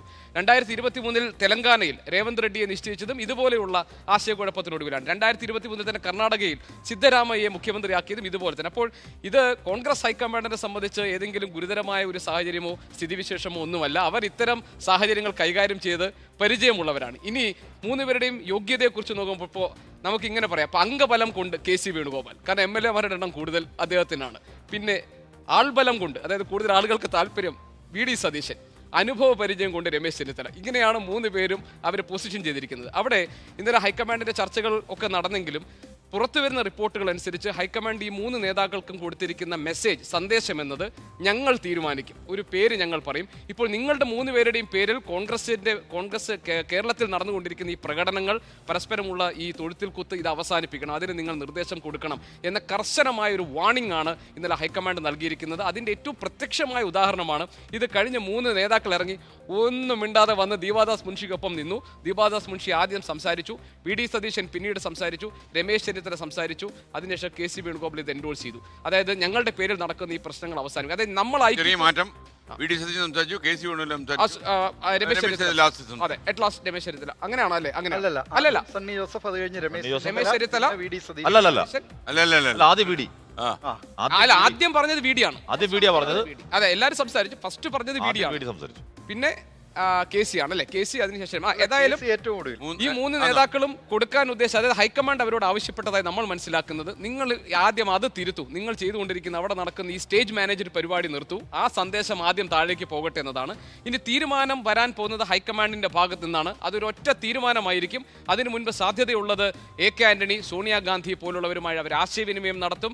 ഇതിൽ ഏറ്റവും കുറച്ച് സമയമെടുത്തത് കെ.സി. വേണുഗോപാലാണെന്നാണ് പുറത്തുവരുന്ന റിപ്പോർട്ടുകൾ. മറ്റ് 2 പേരും സുദീർഘം ഈ നേതാക്കളുമായി സംസാരിച്ചു. അത് ഒരുപക്ഷെ കെ.സി. വേണുഗോപാലിന് അവിടെയുള്ള സ്വാധീനം കാരണം അദ്ദേഹത്തിന് കുറച്ച് സമയം മതിയാകും കാര്യങ്ങളൊക്കെ പറഞ്ഞ് ബോധ്യപ്പെടുത്താൻ. ഏതായാലും ഹൈക്കമാൻഡിന് മുന്നിൽ വരാൻ സാധ്യതയുള്ള ഒരു നിർദ്ദേശം ഒരു മുഖ്യമന്ത്രിയും ഒരു ഉപമുഖ്യമന്ത്രിയും കൊടുത്തുകൊണ്ട് മറ്റ് സംസ്ഥാനങ്ങളിൽ ചെയ്തതുപോലെ ഈ പ്രശ്നം പരിഹരിക്കാനായിരിക്കും. പക്ഷെ ഒരു കാര്യം ഉറപ്പാണ്, ഹൈക്കമാൻഡിന് ഈ പ്രശ്നം ഇന്നലത്തോടുകൂടി പരിഹരിക്കാൻ കഴിഞ്ഞിട്ടില്ല. അങ്ങനെ ഉണ്ടായിരുന്നുവെങ്കിൽ സ്വാഭാവികമായി ഇന്നലെ തന്നെ പ്രഖ്യാപനം നടത്താമായിരുന്നു. അത് ഉണ്ടായിട്ടില്ല. അപ്പോൾ ഇനിയും വളരെ സീരിയസ് ആയിട്ടുള്ള ഒരു കൺസൾട്ടേഷൻ ആവശ്യമുണ്ട്. ആ കൺസൾട്ടേഷൻ സോണിയാഗാന്ധിയിലേക്ക് പോകുമോ, അതിനോടൊപ്പം തന്നെ ഇവിടെ VM സുധീരനും A.K. ആന്റണിയും അടക്കമുള്ള മുതിർന്ന നേതാക്കളിലേക്ക് പോകുമോ? അങ്ങനെയാണെങ്കിൽ അവരാരുടെ പേരായിരിക്കും നിർദ്ദേശിക്കുക, അവർ പറയാൻ പോകുന്ന ഫോർമുല എന്തായിരിക്കും എന്നത് വളരെ പ്രാധാന്യത്തോടുകൂടി പരിഗണിക്കും. നമ്മൾ ശ്രദ്ധിക്കേണ്ട ഒരു കാര്യം, ഇന്നലെ വരെ മുസ്ലിം ലീഗ് എടുത്ത നിലപാട് ഞങ്ങൾക്ക് ചില അഭിപ്രായങ്ങളുണ്ട് എന്നായിരുന്നെങ്കിൽ ഇന്ന് ആര് വന്നാലും കുഴപ്പമില്ല, മയപ്പെട്ട ഒരു നിലപാട് സ്വീകരിച്ചു. അവരെടുത്ത തീരുമാനം എന്താണെന്നറിയോ ഗോപികൃഷ്ണൻ? ഞാൻ മനസ്സിലാക്കുന്നത്, അതായത് കോൺഗ്രസ് ആണ് തീരുമാനിക്കേണ്ടത് അവരുടെ മുഖ്യമന്ത്രി ആരാകണം. അപ്പൊ ഞങ്ങളുടെ ഉപദേശം ചോദിച്ചാൽ പറയും, പക്ഷെ ഞങ്ങൾ അഭിപ്രായം പറഞ്ഞു. അതല്ല, അപ്പൊ അവർക്ക് ഇയാളെ തന്നെ മുഖ്യമന്ത്രിയാക്കണം എന്നൊരു അഭിപ്രായം പറഞ്ഞു കഴിഞ്ഞാൽ ഞങ്ങൾ എന്തിനാ അതിനകത്ത് അവിടെ ലീഗ് പറഞ്ഞത് 10 വർഷം അധികാരത്തിന് പുറത്തിരുന്നെങ്കിൽ, അതെ, 10 വർഷം അധികാരത്തിന് പുറത്തിരുന്നെങ്കിൽ 10 വർഷം അധികാര തുടർച്ച എന്നുള്ളതാണ് രാഷ്ട്രീയ നീതി. 10 വർഷത്തെ അധികാര തുടർച്ചയ്ക്ക് ആവശ്യമായ കാര്യങ്ങൾ അതിൽ ഈ പറയുന്ന പബ്ലിക് മുഖവരിക്കെടുത്ത് വീഡിയോയാക്കൽ നന്നായിരിക്കും. മാത്രമല്ല 2 ബൈലക്ഷൻ ചൂണ്ടിക്കാട്ടി. ഇന്ന് രാവിലെയും എന്ന് പറഞ്ഞാൽ ഇപ്പൊ ഇന്നലത്തെ 4 മണിക്കൂർ ചർച്ച പൂർത്തിയാക്കി ഇന്ന് രാവിലെയും ഈ പറഞ്ഞ ഘടകകക്ഷികളുമായിട്ട് ചർച്ച നടത്തിക്കൊണ്ടിരിക്കുകയാണ്. ഇന്ന് രാവിലെ മുതൽ ഈ പറയുന്ന ഘടകകക്ഷികളുമായിട്ടൊക്കെ വീണ്ടും ആശയവിനിമയം നടക്കുകയാണ്.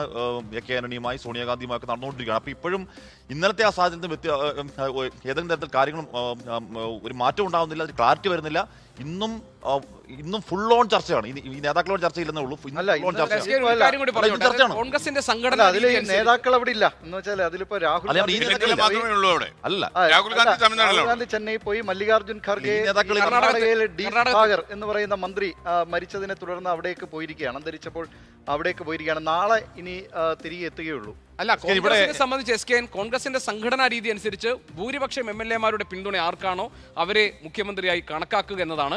അതല്ലെങ്കിൽ അതൊരു പുതിയ പ്രീസിഡൻസ്, പുതിയൊരു കീഴ്വഴക്കത്തിന് വഴിയൊരുക്കും. മറ്റ് സംസ്ഥാനങ്ങൾ ഇതുപോലൊരു സാഹചര്യം ഉണ്ടായാൽ അതിന് പരിഹാരം കാണാൻ കോൺഗ്രസ് നേതൃത്വത്തിന് ബുദ്ധിമുട്ടേണ്ടി വരും. അപ്പോൾ ഈ കാര്യങ്ങളൊക്കെ ഒരു വിയോജിപ്പുണ്ട് എന്ന് പറഞ്ഞാൽ കോൺഗ്രസ് നേതൃത്വം തെറ്റായി പലപ്പോഴും തീരുമാനങ്ങളും എടുത്തിട്ടുണ്ട്. അത് ഈ നിയമസഭ ഇത് വിട്ടോളുക. കാരണം നേരത്തെ ഗോപി പറഞ്ഞ ഛത്തീസ്ഗഡ് മുതൽ കർണാടക വരെയുള്ള ആ പാഠമല്ല, അല്ലാതെ കോൺഗ്രസ് നേതൃത്വത്തെ സംബന്ധിച്ച് തെറ്റായ തീരുമാനമെടുത്തതിന്റെ വില ആ പാർട്ടി നേതൃത്വം നൽകേണ്ടി വന്ന പല ആ സംസ്ഥാനങ്ങൾ അതല്ല അത് ആ സംസ്ഥാനങ്ങളിൽ അടുത്ത കാലത്ത് ഭരണം പോയതൊക്കെ. അല്ലാതെ തന്നെ കോൺഗ്രസിനെ തന്നെ അപ്രസക്തമാക്കുന്ന രീതിയിൽ ആ സംസ്ഥാനങ്ങളിൽ പാർട്ടി പോകുന്നതിന് ഇടയായിട്ടുള്ളതുണ്ട്. അതിൽ ഏറ്റവും പ്രധാനപ്പെട്ട ഒന്നാണ് അസമിൽ. അവിടെ ഗൗരവ് ഗൊഗോയുമായുള്ള പ്രശ്നം അവിടെ നടക്കുമ്പോൾ അന്ന് അവിടുത്തെ കോൺഗ്രസ് നേതാവായിരുന്നു ഹിമന്ത ബിശ്വ ശർമ്മ. ഡൽഹിയിലെത്തി കോൺഗ്രസ് നേതൃത്വത്തെ കാണുന്നതിന് വേണ്ടി പല ദിവസം രാഹുൽ ഗാന്ധിയെ കാണാനുള്ള ശ്രമമൊക്കെ നടത്തി. അവസാനം രാഹുൽ ഗാന്ധിയെ കാണാനൊരു അവസരം കിട്ടി. അവിടെ കയറി ചെന്നപ്പോൾ ഹിമന്ത ബിശ്വ ശർമ്മ പറഞ്ഞാണ്, നമ്മൾ പറയുന്നതല്ല, അദ്ദേഹത്തെ കുറെ നേരം പുറത്തിരുത്തിയിട്ട് അകത്തേക്ക് കയറിയപ്പോൾ അദ്ദേഹം ഈ കാര്യങ്ങളൊക്കെ പറയുകയാണ്. അവിടുത്തെ അസമിലെ സ്ഥിതി ഈ നിലയിൽ വളരെ ഗുരുതരമാണ്, അത് ഹൈക്കമാൻഡ് ഇടപെടണം എന്നൊക്കെ പറയുമ്പോൾ അവിടെ വളർത്തുനായയ്ക്ക് ബിസ്ക്കറ്റ് കൊടുത്തുകൊണ്ടിരിക്കുകയായിരുന്നു. അതായത് ഈ പറയുന്നതൊന്നും കേൾക്കാതെ രാഹുൽ ഗാന്ധി വളർത്തുനായയ്ക്ക് ബിസ്ക്കറ്റ് കൊടുക്കുകയായിരുന്നു എന്ന് പറഞ്ഞത് ഹിമന്ത ബിശ്വ ശർമ്മയാണ്. പിന്നെ അസാമിൽ ഇതുവരെ കോൺഗ്രസിന് അങ്ങോട്ടേക്ക് തിരിഞ്ഞു നോക്കേണ്ടി വന്നിട്ടില്ല. കാരണം അയാൾ തന്നെ തുടർച്ചയായി ഹിമന്ത ബിശ്വ ശർമ്മ അവിടെ ഭരിക്കുകയാണ്. അവിടെ ഭരിക്കുക എന്നത് മാത്രമല്ല, വടക്കു കിഴക്കൻ സംസ്ഥാനങ്ങളിലാകെ ഈ കോൺഗ്രസിനെ അപ്രസക്തമാക്കുന്ന തരത്തിൽ ആ സംസ്ഥാനങ്ങളിലെല്ലാം BJPയെ അധികാരത്തിലെത്തിക്കുന്നതിൽ ഹിമന്ത ബിശ്വ ശർമ്മ വലിയ പങ്ക് വഹിച്ചു. ഈ അരുണാചൽ പ്രദേശിലെ നബാം തുക്കി എന്ന് പറയുന്ന നേതാവ് കോൺഗ്രസിന്റെ മുഖ്യമന്ത്രിയായിരുന്നു. ഒറ്റ ദിവസം കൊണ്ട് ഈ ഹൈക്കമാൻഡിന്റെ ഇടപെടലിനെ തുടർന്ന് ഒറ്റ ദിവസം കൊണ്ട് ആള് കോൺഗ്രസിലെ 43 MLA-മാരിൽ 42 പേരെയും കൊണ്ട് മറുപക്ഷത്തേക്ക് പോവുകയും അവിടെ. ദിലീപ്, ഞാനൊരു കാര്യം ചോദിക്കട്ടെ, കേരളത്തിൽ ഇതിൽ ഏത് തീരുമാനമാനം ഇതിലൊരു പ്രത്യാഘാതം ഉണ്ടാകും. ഇന്നലെ തന്നെ കണ്ടു തുടങ്ങിയില്ല. ഇപ്പോൾ അതിനുശേഷമേ എന്താകുമെന്നുള്ളത് നമുക്കറിയില്ല. പക്ഷെ KC വേണുഗോപാൽ വന്നാൽ ഞങ്ങൾ തോൽപ്പിച്ചു വിടും, പയ്യന്നൂരും എന്ന് ഞാൻ പറയാൻ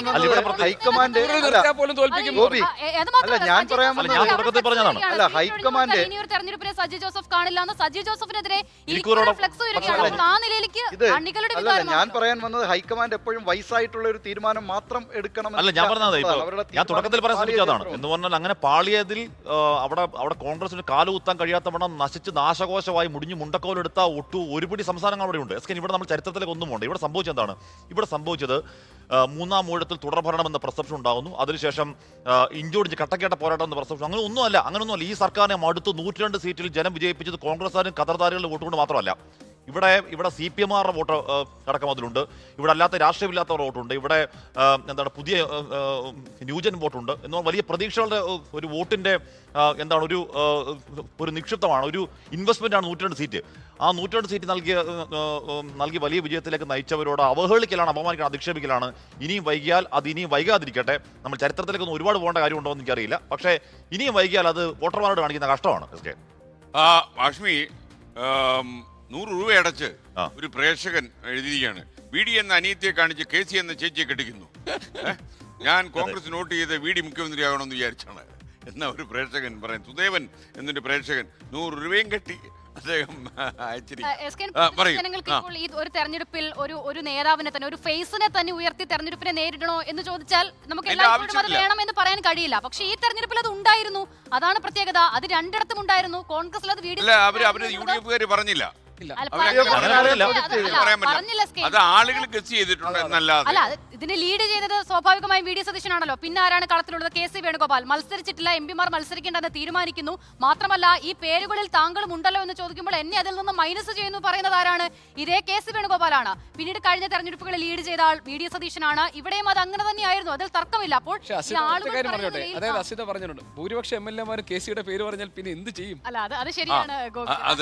ഇന്നലെ ഇപ്പോൾ ഒരു കോൺഗ്രസ് നേതാവുമായി വ്യക്തിപരമായി സംസാരിക്കുമ്പോൾ അവർ പറയുന്നുണ്ടായിരുന്നു, ഈ ഒരു ജനങ്ങളുടെ ഇപ്പൊ നമ്മൾ ഈ പറയുന്ന വികാരമൊക്കെ ഉണ്ടല്ലോ, ഇതങ്ങ് അനുകൂലമായി ഹൈക്കമാൻഡ് VD സതീശനെ മാത്രമാക്കുമെന്ന് വിശ്വസിച്ചിരുന്നത് VD സതീശന്റെ പ്രശ്നമാണ്. അതിന് പകരം അനുകൂലമായിട്ടുള്ള ആളുകൾക്ക് സീറ്റ് വാങ്ങി കൊടുക്കണമായിരുന്നു. അത് അവരുടെ ക്യാമ്പ് തന്നെ പറയുകയാണ്. അപ്പോൾ ഇന്നലെ ആ ചർച്ചയിൽ VD സതീശൻ വളരെ കൃത്യമായി ഹൈക്കമാൻഡോട് പറയുന്നുണ്ട്. അതായത് KC വേണുഗോപാൽ ശ്രമിച്ചത് ഇവിടെ ഗ്രൂപ്പ് വളർത്താനാണെന്നും അദ്ദേഹത്തിന്റെ ഒപ്പം ആൾക്കാരെ നിർത്താനാണെന്നും അദ്ദേഹത്തിന്റെ സംഘടനാ സെക്രട്ടറി എന്ന പദവി ഉപയോഗിച്ചുകൊണ്ട് ടിക്കറ്റ് വാങ്ങി കൊടുക്കാനാണെന്നും, അതേസമയം VD സതീശൻ എന്ന ഞാൻ ചെയ്തത് ഇവിടെ ഗ്രൂപ്പിൽ നോക്കാതെ എല്ലാവരുടെയും വിജയത്തിന് വേണ്ടി UDF-ന്റെ വിജയത്തിന് വേണ്ടി കഠിനാധ്വാനം ചെയ്യുകയായിരുന്നു എന്നും, അതുകൊണ്ട് ഈ MLA-മാരുടെ കൂടുതൽ അങ്ങോട്ടേക്ക് സംഘടനാ സെക്രട്ടറി എന്നുള്ള KC വേണുഗോപാലിനെ പോകുന്നത് അത് മാത്രം മുഖവിലേക്ക് എടുക്കുന്ന അനീതിയാണ് എന്ന് ഇന്നലെ VD സതീശൻ രാഹുൽ ഗാന്ധിയോട് പറഞ്ഞിട്ടുണ്ട്.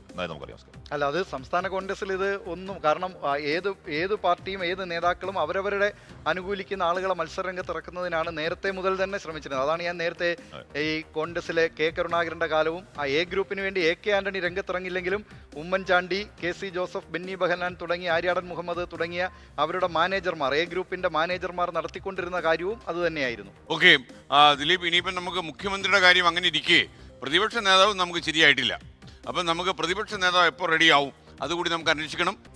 നിയമസഭാ തെരഞ്ഞെടുപ്പിലേറ്റ കനത്ത തോൽവിയിൽ LDF പുകയുന്നു എന്ന് വേണമെങ്കിൽ പറയാം. പിണറായി വിജയൻ സർക്കാരിനും CPM-നും പല വിഷയങ്ങളിലും തെറ്റുപറ്റിയെന്ന CPI തുറന്നടിച്ചു തുടങ്ങി. PM ശ്രീയിൽ ഒപ്പുവെച്ചതിനെ തിരുത്താൻ CPI കഴിഞ്ഞു. എന്നാൽ ആശാ വർക്കേഴ്സിന്റെ സമരത്തിൽ CPM തങ്ങളുടെ അഭിപ്രായം പരിഗണിച്ചില്ല എന്ന് CPI സംസ്ഥാന സെക്രട്ടറി ബിനോയ് വിശ്വം എന്ന് 24-നോട് പറഞ്ഞു. കാര്യങ്ങളെ കാണേണ്ടതുപോലെ കാണാൻ LDF സർക്കാർ ശ്രമിച്ചില്ലെന്നും ബിനോയ് വിശ്വം കുറ്റപ്പെടുത്തുന്നു. ആശാ സമരത്തിൽ കമ്മ്യൂണിസ്റ്റ് പാർട്ടി നിലപാട് ആ സമരം ചർച്ചയിലൂടെ ന്യായമായിട്ട് തീർക്കണമെന്നായിരുന്നു. അത് തീർക്കേണ്ട ആവശ്യകതയെപ്പറ്റി ഞങ്ങൾ ഇടപെട്ട് പറഞ്ഞിട്ടുമുണ്ട് ബന്ധപ്പെട്ടവരോട്. പക്ഷേ അതിൽ ഞങ്ങളുടെ അഭിപ്രായങ്ങൾക്കൊന്നും ഒരു പരിഗണന കിട്ടിയിട്ടില്ല. വേറൊന്നുകൊണ്ടുമല്ല, ആ സമരത്തെപ്പറ്റി ചില കേന്ദ്രങ്ങൾ കണ്ടത് മുൻവിധിയോട് കൂടിയാണ്. അത് ഞങ്ങൾ പലവട്ടം പറഞ്ഞ കാര്യമാണ് സർക്കാരിനോട്. എന്തുകൊണ്ടോ സർക്കാരിന് അതിനകത്തൊരു നിലപാട് സ്വീകരിക്കാൻ പറ്റിയില്ല. പലപ്പോഴും ഇടതുപക്ഷ ഗവൺമെൻറ് കാര്യങ്ങളെ കാണേണ്ടതുപോലെ കാണാൻ, പ്രശ്നങ്ങളെ മനസ്സിലാക്കേണ്ടതുപോലെ മനസ്സിലാക്കാൻ കഴിയാതെ പോയോ എന്ന് ബന്ധപ്പെട്ട എല്ലാവരും ചിന്തിക്കണം. പക്ഷേ PMC-യിൽ വിജയമുണ്ടായി. അതിൽ CPI എടുത്ത നിലപാടിൻ്റെ ഫലമായിട്ട് ഇന്ത്യയിൽ തന്നെ ഒരു വലിയ അഭിമാനമുണ്ടായി ഇടതുപക്ഷത്തിന്. ബിനോയ് വിശ്വം പറയുന്നത് ഇത്തിരി ലേറ്റായി എന്ന് നിങ്ങൾ ചിന്തിക്കുന്നുണ്ടാവും. സർക്കാരിന് ജനകീയ മുഖമുണ്ടായില്ലെന്നും CPM ക്രോസ് ഔട്ട് ചെയ്തുമെന്നുമാണ് കേരള കോൺഗ്രസ് എം വിമർശിക്കുന്നത്. അതേസമയം തെരഞ്ഞെടുപ്പ് തോൽവി വിശകലനം ചെയ്യാനുള്ള CPM പോളിറ്റ് ബ്യൂറോ യോഗം ഇപ്പോൾ ഡൽഹിയിൽ തുടരുകയാണ്. പ്രതിപക്ഷ നേതാവ് ആരാകണം എന്ന് പോളിറ്റ് ബ്യൂറോയിൽ ആയിരിക്കും ധാരണയുണ്ടാകുക. അപ്പം നമുക്ക് അതിലേക്ക് പോകാം. അസിത, ഒരു പ്രതിപക്ഷ നേതാവ് എപ്പോൾ ഉണ്ടാകും? SK പ്രതിപക്ഷ നേതാവ് എപ്പം ഉണ്ടാകുമെന്ന് ചോദിച്ചാൽ സ്വാഭാവികമായും പോളിറ്റ് ബ്യൂറോ യോഗം കഴിയുമ്പോൾ അതിന്റെ തീരുമാനം വരും എന്നതാണ് CPM-ന്റെ ഒരു സംഘടനാ സംവിധാനം അനുസരിച്ച് നമ്മൾ കാണേണ്ടത്. ഇവിടെ വ്യത്യാസം, നമ്മൾ മുഖ്യമന്ത്രി ഉണ്ടായില്ലല്ലോ എന്നതിനോട് ചേർത്താണല്ലോ പ്രതിപക്ഷ നേതാവും ഉണ്ടായില്ലല്ലോ എന്ന മറു ചോദ്യം ഉന്നയിക്കുന്നത്. ഞാൻ മുഖ്യമന്ത്രിയുമായി ബന്ധപ്പെട്ട ആ സമയത്ത് ഞാൻ വളരെ കൃത്യമായി അത് പറഞ്ഞു തുടങ്ങിയത് അങ്ങനെ തന്നെയാണ് SK. അതായത് ഒരു തെരഞ്ഞെടുപ്പ് കഴിഞ്ഞു, 6 ദിവസമായല്ലോ, മുഖ്യമന്ത്രി എവിടെ എന്നതല്ല അതിൽ ഉയർന്നു നിൽക്കുന്ന അല്ലെങ്കിൽ അത് ചർച്ചയ്ക്ക് ആധാരമാകുന്ന കാതലായ പ്രശ്നം. ദീപാദാസ് മുൻഷി പറഞ്ഞതുപോലെ സമയമുണ്ട്, ആ സമയത്തിനുള്ളിൽ തീരുമാനിച്ചാൽ മതി, ആ സമയത്തിനുള്ളിൽ തീരുമാനിക്കട്ടെ. പക്ഷേ ആ തീരുമാനത്തിന്റെ പേരിൽ നേതാക്കൾക്കിടയിൽ നടക്കുന്ന ഭിന്നതയും പുറത്ത് അണികൾ കാട്ടിക്കൂട്ടുന്ന പ്രശ്നവുമാണ് അവിടെ പ്രശ്നം. അതായത് എതിർവിഭാഗത്തിലുള്ള ആളിന്റെ ഫ്ലെക്സിൽ തുപ്പുന്നു, ഒരാൾ VD സതീശനെ മുഖ്യമന്ത്രിയാക്കിയില്ലെങ്കിൽ ഞാൻ ദേഹത്ത് പെട്രോൾ ഒഴിച്ച് കത്തിക്കുമെന്ന് പറഞ്ഞ് പെട്രോൾ ഒഴിച്ച് നിൽക്കുന്നു, ഒരാൾ ശയന പ്രദർശനം നടത്തുന്നു, ഒരാൾ സെക്രട്ടേറിയറ്റിന് മുന്നിൽ നിൽപ്പ് സമരം നടത്തുന്നു, KC വേണുഗോപാൽ വന്നാൽ ഞങ്ങൾ ഇവിടെ തോൽപ്പിക്കുമെന്ന് കോൺഗ്രസ് പ്രവർത്തകർ തന്നെ പറയുന്നു. അപ്പോൾ ഇതാണ് നമ്മൾ വിമർശനത്തിന് ആധാരമാക്കിയെടുക്കുന്ന സംഭവം. അല്ലാതെ സമയമെടുത്ത് ഇവർ അല്പം കൂടി വിശദമായി ചർച്ച ചെയ്ത് തീരുമാനിക്കട്ടെ എന്നല്ല. ആ തീരുമാനത്തിന് മുൻപേ നേതാക്കളുടെ ക്ലെയിമും ഒരു പേരിലേക്ക് വന്നാൽ മറ്റു പേരുകാർ ഉണ്ടാക്കുന്ന പ്രശ്നവുമാണ് അവിടെ പ്രശ്നം. പക്ഷേ ആ പ്രശ്നം അല്ലെങ്കിൽ ആ പ്രതിസന്ധി മറുഭാഗത്തില്ല എന്നുള്ളതാണ് ഏറ്റവും പ്രധാനപ്പെട്ട കാര്യം. അവിടെ നമുക്കറിയാവുന്ന പോലെ തന്നെ LDF പ്രതിപക്ഷത്തേക്ക് വരുമ്പോൾ അവിടെ അതിനെ ലീഡ് ചെയ്യുന്ന CPI-മാണ് തീരുമാനിക്കേണ്ടത് ആരാണ് പ്രതിപക്ഷ നേതാവ് ആകേണ്ടതെന്ന്. അവരുടെ സംഘടനാ സംവിധാനം അനുസരിച്ച് സീനിയോറിറ്റി പ്രകാരം അത് പിണറായി വിജയനാണ് നിലവിൽ തെരഞ്ഞെടുക്കപ്പെട്ട ആളുകളിൽ വരേണ്ടത്. പക്ഷെ പിണറായി മാറി നിൽക്കുമോ അതോ പ്രതിപക്ഷത്തെ നയിക്കാനായി ഉണ്ടാകുമോ എന്നുള്ളത് മാത്രമാണ് അതിലെ രാഷ്ട്രീയ ആകാംക്ഷ. അതല്ലെങ്കിൽ ഇപ്പോൾ ഉള്ള ആളുകളിൽ KN ബാലഗോപാൽ ആണ് എന്നുള്ളതാണ് ഇപ്പോൾ പൊതുവിൽ നമുക്ക് അതിൽ മനസ്സിലാകുന്ന വിവരം. പിന്നീട് മറ്റെന്തെങ്കിലും അല്ലാത്ത തീരുമാനത്തിലേക്ക് അവർ വന്നാൽ തീരുമാനിക്കട്ടെ. പക്ഷെ അതിനപ്പുറം അതിലൊരു തർക്കമോ ഈ അധികാര സ്ഥാനത്തിന് വേണ്ടിയുള്ള പിടിവലിയോ വടംവലിയോ അവിടെ നടക്കുന്നില്ല എന്നുള്ളിടത്താണ് ഈ സാഹചര്യങ്ങൾ തമ്മിലുള്ള വ്യത്യാസം ഉണ്ടാകുന്നത്. അസിത, ഞാൻ അതിലേക്ക് വരാം. ഈ രാഷ്ട്രീയ ആകാംക്ഷ ആവശ്യമുള്ളതാണോ? SK എന്ന് പറഞ്ഞാൽ പ്രതിപക്ഷ നേതാവിന് വേണ്ടി കടിപിടി കൂടാൻ അവിടെ നേതാക്കളില്ല എന്നുള്ളതാണ് യഥാർത്ഥത്തിൽ യാഥാർത്ഥ്യം. അവിടെ കോൺഗ്രസിന് താരതമ്യം ചെയ്തത് കോൺഗ്രസിൽ ഇപ്പോൾ മുഖ്യമന്ത്രി കസേരയ്ക്ക് വേണ്ടി നടക്കുന്ന തർക്കം പോലെ ഉള്ള ഒരു സാഹചര്യം LDF-ൽ ഇല്ല എന്ന് പറഞ്ഞാൽ അവിടെ നേതൃബാഹുല്യ റിസ്ക്. അവിടുത്തെ പ്രശ്നം നേതൃശുഷ്കതയാണ്. ചോയ്സുകൾ വളരെ കുറവാണ്. 35 പേരെ ആകെ ഉള്ളൂ. അതിൽ പിണറായി വിജയൻ അല്ലെങ്കിൽ KN ബാലഗോപാൽ നേതൃത്വം എന്ന് പറഞ്ഞാൽ ആളുകളിലേക്കേ ഉള്ളൂ. അപ്പൊ അതുകൊണ്ട് അവിടെ കടിപിടി ഏതെങ്കിലും കടിപിടി കൂടാനുള്ള സ്കോപ്പ് അവിടെ ഇല്ല. ഇവിടെ കടിപിടി കൂടുന്നത് CPM-ന്റെ ഒരു രീതിയുമല്ല. ഞാൻ പറയട്ടെ. അപ്പൊ SK ഇവിടെ ഈ പാർട്ടിയെ പറ്റി നിങ്ങൾക്ക് ഒരു ചുക്കും അറിയില്ല എന്ന് പിണറായി വിജയന്റെ ഒരു ഫേമസ് ഡയലോഗ് ഉണ്ട്. ആ ഡയലോഗ് ഉണ്ടാവുന്നത് അന്ന് VS-ന് സ്ഥാനാർത്ഥി നിഷേധിക്കപ്പെടുകയും തെരുവിൽ ഈ പറഞ്ഞ അണികൾ മുദ്രാവാക്യം രംഗത്തിറങ്ങുകയും അന്നും അതിരുകടന്ന മുദ്രാവാക്യങ്ങൾ ഉണ്ടാവുകയും അതിനോട് ചോദ്യത്തിനാണ് യഥാർത്ഥത്തിൽ ഈ പാർട്ടിയെ പറ്റി നിങ്ങൾക്ക് ചുക്കും അറിയില്ല എന്ന് പിണറായി. അതുകൊണ്ട് കേരള ചരിത്രത്തിൽ ഇത് ആദ്യമായി ഉണ്ടാകുന്ന സംഭവമേ അല്ല. അത് നേരത്തെ പ്രീസറൻസ് ഉണ്ട്, CPM-ലുണ്ട്, പോട്ടെ വിട്ടേക്ക്. SK ഇവിടെ മുഖ്യമന്ത്രി പോലെ തന്നെ പ്രധാനമാണ് പ്രതിപക്ഷ നേതാവ്. അതിൽ പെട്ടെന്നൊരു തീരുമാനം ഉണ്ടാകുന്ന പ്രതീക്ഷിക്കുകയും ചെയ്യാം. തോൽവി കഴിഞ്ഞിട്ട് 7 ദിവസമായി. SK തോറ്റാലും ജയിച്ചാലും ആ ഇലക്ഷന് നേതൃത്വം നൽകിയാൽ വന്നിരുന്ന മാധ്യമങ്ങളോട് സംസാരിക്കുക കേരളത്തിന്റെ പൊതുരീതിയാണ്. ഇവിടെ പിണറായി വിജയൻ ഇന്നേ സംസാരിച്ചിട്ട് മാത്രമല്ല ഫേസ്ബുക്കിൽ പോസ്റ്റ് ഇട്ട് ഒഴിവാക്കുകയാണ് ചെയ്തത്. MV ഗോവിന്ദൻ സംസാരിച്ച് സാധാരണഗതിയിൽ അവസാന ചോദ്യത്തിന് മറുപടി പറഞ്ഞ MV ഗോവിന്ദൻ അദ്ദേഹത്തിന് പറയാനുള്ള പറഞ്ഞു തീർത്ത് എഴുന്നേറ്റ് പോകുന്ന ചരിത്രത്തിലെ ആദ്യ കാഴ്ച. MV ഗോവിന്ദൻ അങ്ങനെ എഴുന്നേറ്റ് ഞാൻ കണ്ടിട്ടേ ഇല്ല. അത് ആദ്യം എഴുന്നേറ്റ് പോയി. യഥാർത്ഥത്തിൽ ഇവിടെ വന്നിരുന്ന എന്താണ് തെറ്റിയത് സംഭവിച്ചത്? ഇപ്പോൾ ഇന്ന് PB യോഗം ചേരുകയാണ്. PB യോഗത്തിന് ശേഷം ഒരുപക്ഷെ അത് വിശദമായ വാർത്താ സമ്മേളനം ഉണ്ടാവുകയായിരിക്കാം. ഇവിടെ SK ഇവിടെ പിണറായി വിജയൻ എന്ന sole selling point Pinarayi Vijayan മാത്രമായിരുന്നു. ഈ പറഞ്ഞ പടുകൂറ്റൻ ഫ്ലക്സുകൾ പിണറായി വിജയന്റെ മുഖം മാത്രമായിരുന്നു. അപ്പോൾ അത്തരത്തിൽ മുഖം വെച്ചിട്ടും അത് തോൽവി ഉണ്ടായെങ്കിൽ പ്യുവർ പിണറായി വിരുദ്ധ മാൻഡേറ്റ് കൂടിയാണത്. അപ്പോൾ അങ്ങനെ പിണറായി വിരുദ്ധ മാൻഡേറ്റ് ഏറ്റുവാങ്ങിയ ഒരാൾ വീണ്ടും ശുഷ്കമായ പ്രതിപക്ഷത്തെ നയിക്കാൻ പ്രതിപക്ഷത്തിലേക്ക് വരുന്നതിന്റെ പ്രശ്നം അത് വർക്കൗട്ട് ആവുമോ എന്ന് ചോദ്യം അവിടെയുണ്ട്. ഒരുപക്ഷെ CPI ഉപനേതാവ് വേണമെന്ന് പറയുന്നത് ആ കാരണം കൊണ്ടുകൂടെ എന്ന് പറഞ്ഞാൽ ഈ പരാജയത്തിന്റെ പ്രധാനപ്പെട്ട ഉത്തരവാദിത്വം താങ്കൾ കൂടിയുണ്ട്, താങ്കൾ മാത്രം കൂട്ടിയാൽ കൂടില്ല എന്നൊരു സന്ദേശം അതിലുണ്ടോ എന്നറിയില്ല. എന്തായാലും അത് തീരുമാനം ഉണ്ടാവട്ടെ. പിന്നുള്ളത് കെ എൻ ബാലഗോപാലാണ്. കെ എൻ ബാലഗോപാൽ സ്വതവേ മൃദുഭാഷിയാണ്, സാത്വികനാണ്. ഈ ഗടാഗടിയൻ യുവാക്കളൊക്കെ എന്ന് പറഞ്ഞാൽ ഈ പ്രതിപക്ഷ നേതൃയോട് നേർക്കുനേർ ഏറ്റുമുട്ടി. ഞാൻ പറഞ്ഞ അവിടെ നടക്കാൻ വന്ന ഗുസ്തിയോ മലയുദ്ധമൊന്നുമല്ല. പക്ഷേ എന്ന് പറഞ്ഞാൽ പോലും ആശയ വ്യക്തതയുള്ള കുറേയധികം യുവാക്കളുണ്ട്. BJPയുടെ 3 അംഗങ്ങൾ അവിടെയുണ്ട്. അവരോടൊക്കെ ഏറ്റുമുട്ടി നിൽക്കാൻ ഒരു പ്രതിപക്ഷ നേതാവ് എന്നുള്ള നിലയ്ക്ക് ഈ പറഞ്ഞ കെ എൻ ബാലഗോപാൽ നടക്കുമോ എന്ന കാര്യത്തിൽ എനിക്കത്ര ഉറപ്പില്ല. സ്കേൻ പോട്ടെ, അവിടെ പ്രതിപക്ഷ നേതാവിനെ എന്തായാലും തീരുമാനിച്ചാൽ മതിയാവുകയുള്ളൂ. ഇവിടെ അതിലെ പ്രശ്നം പ്രതിപക്ഷ നേതാവിനെ തീരുമാനിക്കുന്നതിനപ്പുറം CPM എന്താണ് സംഭവിച്ചതെന്ന് ആഴത്തിൽ ചർച്ച കൊണ്ടാണ് സ്കേൻ. കാര്യം എന്ന് പറഞ്ഞാൽ പയ്യന്നൂര്, തൃക്കരിപ്പൂര്, ഉദുമ പാർട്ടി കോട്ടകൾ, നെടുങ്കോട്ടകൾ നെടുകെ പിളർന്ന തെരഞ്ഞെടുപ്പാണ് ഈ കഴിഞ്ഞത്. അവിടെ ഇത് പിണറായി വിജയന്റെ ധാർഷ്ട്യം കാരണമാണ്, അല്ലെങ്കിൽ പിണറായി വിജയൻ വീട്ടിൽ പോയി എന്ന് പറഞ്ഞു എന്ന് പറയുന്ന അതിലേക്ക് മാത്രം ചുരുക്കിയാൽ ഈ CPMന്റെ പ്രശ്നത്തിലേക്ക് ചർച്ച പോവാതിരിക്കുകയും അത് ഒരുപക്ഷെ തിരിച്ചു പോയതിന് വിഘാതമാവുകയും ചെയ്ത് ഞാൻ ഭയപ്പെടുന്ന. കാരണം CPM ഈ കേരളത്തിന് ആവശ്യമുണ്ട്. CPM നേരിടുന്ന ആത്യന്തികമായി കുറേയധികം വൈരുദ്ധ്യങ്ങൾ, പൊരുത്തക്കേടുകളുണ്ട്. എന്ന് പറഞ്ഞാൽ ഭരണത്തിൽ ഇരിക്കുമ്പോൾ ഒന്നും ഭരണത്തിൽ കയറുമ്പോൾ ചെയ്ത കുറേയധികം കാര്യങ്ങൾ. ആശാ വർക്കർമാർ അടിസ്ഥാന വർഗമാണെന്ന് പറഞ്ഞവരാണ്. ആശാ വർക്കർമാരുടെ സമരത്തെ അവഗണിച്ചു എന്ന് മാത്രമല്ല സെക്സിസ്റ്റ് ആയ കമന്റുകൾ നേതാക്കൾ പറഞ്ഞ് നമ്മൾ കേട്ടു, വൃത്തിയോടെ പറഞ്ഞ് നമ്മൾ കേട്ടു. ഈ പറയുന്ന പോലീസ് ഭരണകൂടത്തിന് മർദ്ദകോപാധികളാണ് എന്ന് CPMന്റെ എക്കാലത്തെ നിലപാട്. ഈ പറയുന്ന രക്ഷാപ്രവർത്തനം ഇത് മണ്ടടിച്ച് തീർന്ന് കണ്ടു. PM ശ്രീ എന്ന് പറഞ്ഞാൽ ഹിന്ദുത്വ പ്രൊജക്റ്റാണ്. അത് ഈ പറയുന്ന വിചാരധാരയുടെ മാനിഫെസ്റ്റോ ആണെന്ന് M സ്വരാജ് ഈ പറയുന്ന EMS പഠനകേന്ദ്രം സമർപ്പിച്ച M സ്വരാജ് അടക്കം അതിനെതിരെ രൂക്ഷമായ ആ രീതി പ്രതികരിക്കുകയും പിൻവാതിൽ പോയി ഒപ്പിടുകയും ചെയ്തു. അങ്ങനെ കുറേയധികം ഭരണത്തിലിരിക്കുമ്പോൾ ഒന്ന് പറയും, ഭരണത്തിന് പുറത്ത് വേദന ചെയ്യുന്ന ഈ വൈരുദ്ധ്യങ്ങളുടെ നീണ്ട നിര അവിടെയുണ്ട്. അത് അഡ്രസ്സ് ചെയ്യപ്പെടണം, അത് പരിഹരിക്കപ്പെടണം. എന്ന് പറഞ്ഞാൽ ആത്യന്തികമായി പിണറായി മാറിയിട്ട് കാര്യമില്ല. ആ പാർട്ടി ആന്തരികമായി നവീകരിക്കണം. അതിലേക്ക് എത്തുന്നു എന്നതാണ് ചോദ്യം. ഓക്കെ, ഗോപികൃഷ്ണൻ. എസ്കേൻ, ഈ നിയമസഭാ തെരഞ്ഞെടുപ്പ് നടന്ന സംസ്ഥാനങ്ങളിലെ തെരഞ്ഞെടുപ്പ് ഫലം വിലയിരുത്തുന്ന പ്രധാനപ്പെട്ട പോളിറ്റ് ബ്യൂറോ യോഗമാണ് ഡൽഹിയിൽ ഇന്നും നാളെയുമായി ചേരുന്നത്. അതിൽ കേരളത്തിന്റെ ഏറ്റവും വലിയ ആകാംക്ഷ താങ്കൾ പറഞ്ഞതുപോലെ പ്രതിപക്ഷ നേതൃസ്ഥാനത്തേക്ക് പിണറായി വിജയൻ, അതായത് ക്ലിഫ് ഹൗസിൽ നിന്ന് കണ്ടോൺമെന്റ് ഹൗസിലേക്ക് പിണറായി വിജയൻ മാറാൻ പോകുന്നുണ്ടോ എന്നത് തന്നെയാണ്. പക്ഷേ ഇവിടെ സംസ്ഥാന സെക്രട്ടേറിയറ്റ് പിണറായി വിജയൻ അനുകൂലമായി, അല്ലെങ്കിൽ പ്രതിപക്ഷ നേതൃസ്ഥാനത്തേക്ക് പിണറായി വിജയൻ വേണം എന്ന നിലപാടാണുള്ളത്. അവിടെ പോളിറ്റ് ബ്യൂറോയിൽ എന്താണ് പിണറായി വിജയൻ പറയുക? അദ്ദേഹം ഇതിന് സന്നദ്ധനാണോ, അല്ലെങ്കിൽ അദ്ദേഹത്തിന് ഇതിൽ എന്തെങ്കിലും എതിരഭിപ്രായമുണ്ട്? അത്രയും കനത്ത തോൽവി വന്നിരിക്കുന്ന സാഹചര്യത്തിൽ അദ്ദേഹത്തിന്റെ മാത്രം ചിത്രം വെക്കുകയും അദ്ദേഹത്തിന്റെ സർക്കാരിന്റെ നേട്ടങ്ങൾ മാത്രം എണ്ണിപ്പറഞ്ഞും നടത്തിയിട്ടുള്ള തെരഞ്ഞെടുപ്പിൽ ഇത്ര വലിയ ആഘാതം ഉണ്ടാകുമ്പോൾ അതിന്റെ പൂർണ്ണമായ ഉത്തരവാദിത്വം ഏറ്റെടുക്കാൻ പിണറായി വിജയൻ സന്നദ്ധനാകുമോ? അങ്ങനെയാണെങ്കിൽ ഇനി പ്രതിപക്ഷ നേതൃസ്ഥാനത്തേക്ക് ഞാനില്ല എന്നൊരു സമീപനം പിണറായി സ്വീകരിക്കുമോ എന്ന് നമുക്കറിയില്ല. കാരണം ഇതുമായി ബന്ധപ്പെട്ട് ഇന്ന് മാധ്യമപ്രവർത്തകർ ചോദിച്ചപ്പോൾ ഒരു അക്ഷരം അദ്ദേഹം അതിനോട് പ്രതികരിച്ചു. സാധാരണ ഉള്ള പോലെ തന്നെ അല്ല, അത് തെരഞ്ഞെടുപ്പ് തോൽവിയുടെ കാര്യം. തെരഞ്ഞെടുപ്പ് പോയ നേതൃസ്ഥാനത്തേക്ക് വരുമോ എന്നുള്ള ചോദ്യത്തിന് അദ്ദേഹം മറുപടി പറഞ്ഞിട്ടില്ല. ഇതാണ് ഇന്ന് നടന്നിട്ടുള്ള സംഭവം. ഇനി ഇതിൽ കേന്ദ്ര നേതൃത്വത്തിനും CPMന്റെ അഖിലേന്ത്യാ ജനറൽ സെക്രട്ടറി MA ബേബിക്ക് മറിച്ചൊരു അഭിപ്രായം ഉണ്ടോ? നമുക്കറിയില്ല. പിണറായി വിജയൻ പ്രതിപക്ഷ നേതൃസ്ഥാനം ഏറ്റെടുക്കണം എന്ന് തന്നെയാണോ അദ്ദേഹത്തിന്റെ അഭിപ്രായം, കേന്ദ്ര നേതൃത്വത്തിന്റെ അഭിപ്രായം? അദ്ദേഹം മുഖ്യമന്ത്രി ആയിരിക്കുന്നത് കൊണ്ടാണ് ഒരു ഇളവ് കഴിഞ്ഞ തവണ അദ്ദേഹത്തിന് കേന്ദ്ര കമ്മിറ്റിയിൽ അനുവദിച്ചു കൊടുത്തത്. അത് തുടരുമോ, അതല്ല അദ്ദേഹത്തിന് ഈ ഒരു അവസരം കൊടുക്കണമെന്ന അഭിപ്രായമുണ്ടോ? അതോ പാർട്ടിയിൽ ഒന്നാകെ ഈ ശൈലി മാറണം, മറ്റൊരു ശൈലി പാർട്ടിയിൽ വരണം, അതിന്റെ സമയമായിരിക്കും, അതല്ലെങ്കിൽ പാർട്ടിക്ക് ഈ നാട്ടിലുള്ള വേര് നഷ്ടപ്പെടും എന്ന ബോധ്യപ്പെടൽ ഉണ്ടായിട്ടുണ്ടോ? അതിനനുസരിച്ചുള്ള മാറ്റങ്ങൾ ഉണ്ടാകുമെന്ന് നമുക്കറിയില്ല. മാത്രമല്ല, ഇതിനെല്ലാം പുറമെ പ്രതിപക്ഷ നേതൃസ്ഥാനം അത് ഇപ്പോൾ ആവശ്യപ്പെട്ടിരിക്കുന്നു CPI.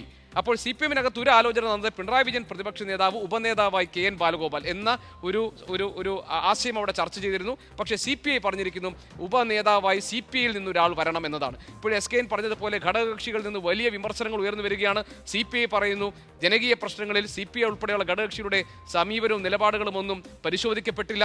കേരള കോൺഗ്രസ് M പറയുന്നു ഞങ്ങൾ തോൽക്കാനുള്ള പ്രധാനപ്പെട്ട കാരണം CPMലെ അണികൾ ക്രോസ് വോട്ട് ചെയ്തതാണ്. അതായത് മുഴുവൻ കുറ്റവും ഈ മുന്നണിയെ നയിക്കുന്ന CPMന്റെ മേൽ ചാരിക്കഴിഞ്ഞു. ഘടകകക്ഷികൾ പരസ്യമായി രംഗത്ത് വന്നു കഴിഞ്ഞു. അതുകൊണ്ട് ഗൗരവമുള്ള രീതിയിലുള്ള പരിശോധനകൾ ആവശ്യമാണ്. ഇടതുമുന്നണി ആടി ഉലയുകയാണ് അക്ഷരാർത്ഥത്തിൽ. അതുകൊണ്ട് അവരെ എല്ലാം ഒന്നിച്ചു നിർത്തിക്കൊണ്ട് പ്രതിപക്ഷ നേതൃസ്ഥാനത്ത് നിൽക്കാനും 102 സീറ്റിന്റെ വലിയ ബലവുമായി വരുന്ന ഒരു ഭരണകക്ഷിയെ നേരിടാനും 3 BJP അംഗങ്ങളുമായി നിയമസഭയിൽ ഇരിക്കുന്ന പിണറായി വിജയൻ ഇറങ്ങിപ്പോയ നിയമസഭയല്ല അദ്ദേഹം തിരികെ കയറാൻ പോകുന്നത്. അവിടെ 3 BJP അംഗങ്ങൾ കൂടി ഉണ്ടാകും. അവരെ നേരിടാനുമുള്ള കരുത്തും പ്രാപ്തിയും പിണറായിക്ക് മാത്രമാണോ, അതല്ല ആ ശൈലി മാറ്റത്തിലൂടെ KN ബാലഗോപാലിന് നേതൃസ്ഥാനം കിട്ടുമോ എന്നത് നമുക്ക് കാത്തിരിക്കും. ഈ വിധിയെഴുത്ത് പിണറായിസത്തിനെതിരായ വിധിയെഴുത്തെന്നാണ് UDF ഉൾപ്പെടെ പലരും ആരോപിക്കുന്നത്. അതുപോലെ തന്നെ പിണറായി വിജയന്റെ കഴിഞ്ഞ 10 വർഷക്കാലത്തെ ഭരണം, അതിൽ പ്രത്യേകിച്ച് ഏറ്റവും ഒടുവിലായി 5 വർഷക്കാലം ഹാഷ്മി പറഞ്ഞൊരു കാര്യമുണ്ടല്ലോ, ഈ വലിയൊരു പരാജയം ഇതൊരു പൊളിറ്റിക്കൽ സുനാമി പോലെ അടിച്ചൊരു സ്ഥാനമാണ്. അത് പിണറായി എന്ന വ്യക്തിയിൽ മാത്രം ചുരുക്കേണ്ടതുണ്ടോ? ആ ഭരണത്തിന് നേതൃത്വം നൽകിയത് പിണറായി വിജയനാണെന്ന് മാത്രമല്ല, ഇപ്പോൾ ഈ ഘടകകക്ഷികൾ ആരോപിക്കുന്ന പല കാര്യങ്ങളുമുണ്ടല്ലോ. ഇപ്പോൾ CPI ആരോപിക്കുന്നു PM ശ്രീ പദ്ധതിയിൽ ഒപ്പിട്ടതുമായി ബന്ധപ്പെട്ട കാര്യം. അത് മുഖ്യമന്ത്രിയായിരുന്ന പിണറായി വിജയൻ അറിയാതെ വിദ്യാഭ്യാസ മന്ത്രി വി ശിവൻകുട്ടിക്ക് അന്നത് ചെയ്യാൻ കഴിയുമായിരുന്നില്ല. അങ്ങനെ പല കാര്യങ്ങളിലും ഇപ്പോൾ കേരള കോൺഗ്രസ് ഉന്നയിക്കുന്ന കാര്യങ്ങളുണ്ട്. അങ്ങനെ ഈ ഘടകകക്ഷികൾ പോലും ഈ പരാജയത്തിൻ്റെ പ്രധാനപ്പെട്ട ഉത്തരവാദിത്തം എന്ന നിലയിൽ അത് പൊതുവെ CPM എന്ന് പറയുന്നെങ്കിലും അന്ന് ആ ഭരണത്തിന് നേതൃത്വം നൽകിയ പിണറായി വിജയനിലേക്കാണ് എത്തുന്നത് എന്ന കാര്യത്തിൽ സംശയമില്ല. CPIM കേന്ദ്ര നേതൃത്വം നേരത്തെ ഈ 75 എന്നുള്ള ഒരു പ്രായപരിധി വെച്ചിരുന്നു. ആ പ്രായപരിധിയിൽ പിണറായി വിജയനാണ് ഇളവ് അനുവദിച്ചത്. അത് സംസ്ഥാനത്തിൻ്റെ മുഖ്യമന്ത്രിയായി വീണ്ടും അദ്ദേഹത്തെ നിർദ്ദേശിക്കുകയും അന്ന് ആ തെരഞ്ഞെടുപ്പിൽ അത്തരമൊരു ഇളവ് അദ്ദേഹത്തിന് അനുവദിച്ചപ്പോൾ ആ ഇളവ് മറ്റ് നേതാക്കൾക്ക്, ഭരണരംഗത്ത് പരിചയസമ്പത്തുള്ള മറ്റ് നിരവധി നേതാക്കളെ തഴഞ്ഞുകൊണ്ട് പിണറായി വിജയന് മാത്രമായി അന്ന് ആ ഇളവ് അനുവദിക്കുകയാണ് CPIM കേന്ദ്ര നേതൃത്വം ചെയ്തത്. അതേ പിണറായി വിജയൻ ഇപ്പോഴും ആ പ്രായപരിധി എന്നുള്ളത് അവിടെ നിൽക്കുമ്പോൾ ഇനി അദ്ദേഹത്തെ മുഖ്യമന്ത്രി സ്ഥാനത്തേക്ക് കൊണ്ടുവരുന്നതിന് ഒരുപക്ഷെ ഈ ഇളവ് ബാധകമാക്കിയിരിക്കാം. പക്ഷേ ആ ഇളവിൽ ചില ഇളവ് നൽകിയേക്കാം. പക്ഷേ ഇപ്പോഴും ഈ പ്രതിപക്ഷ നേതൃസ്ഥാനത്തേക്ക് ഇത്രയും വലിയൊരു പരാജയം നേരിട്ട ഒരു പാർട്ടി, അല്ലെങ്കിൽ ഇത്രയും വലിയൊരു പരാജയം നേരിട്ട അതിന് നേതൃത്വം നൽകിയ ഒരാൾ എന്ന നിലയിൽ വീണ്ടും പിണറായി വിജയനെ തന്നെ CPIM കേന്ദ്ര നേതൃത്വം നിർദ്ദേശിക്കുമോ എന്നത് കാത്തിരുന്ന് കാണേണ്ടതാണ്. അതോ ഈ CPIയുടെ രാജ്യസഭാംഗം സന്തോഷ് കുമാർ കഴിഞ്ഞ ദിവസം തന്നെ മാധ്യമങ്ങളോട് പറഞ്ഞത് പുതിയ മുഖം വരണമെന്നാണ്. അത് പിണറായി വിജയനെതിരായിട്ടുള്ള ജനവികാരം മാത്രമേ അഭിപ്രായമുള്ളൂ.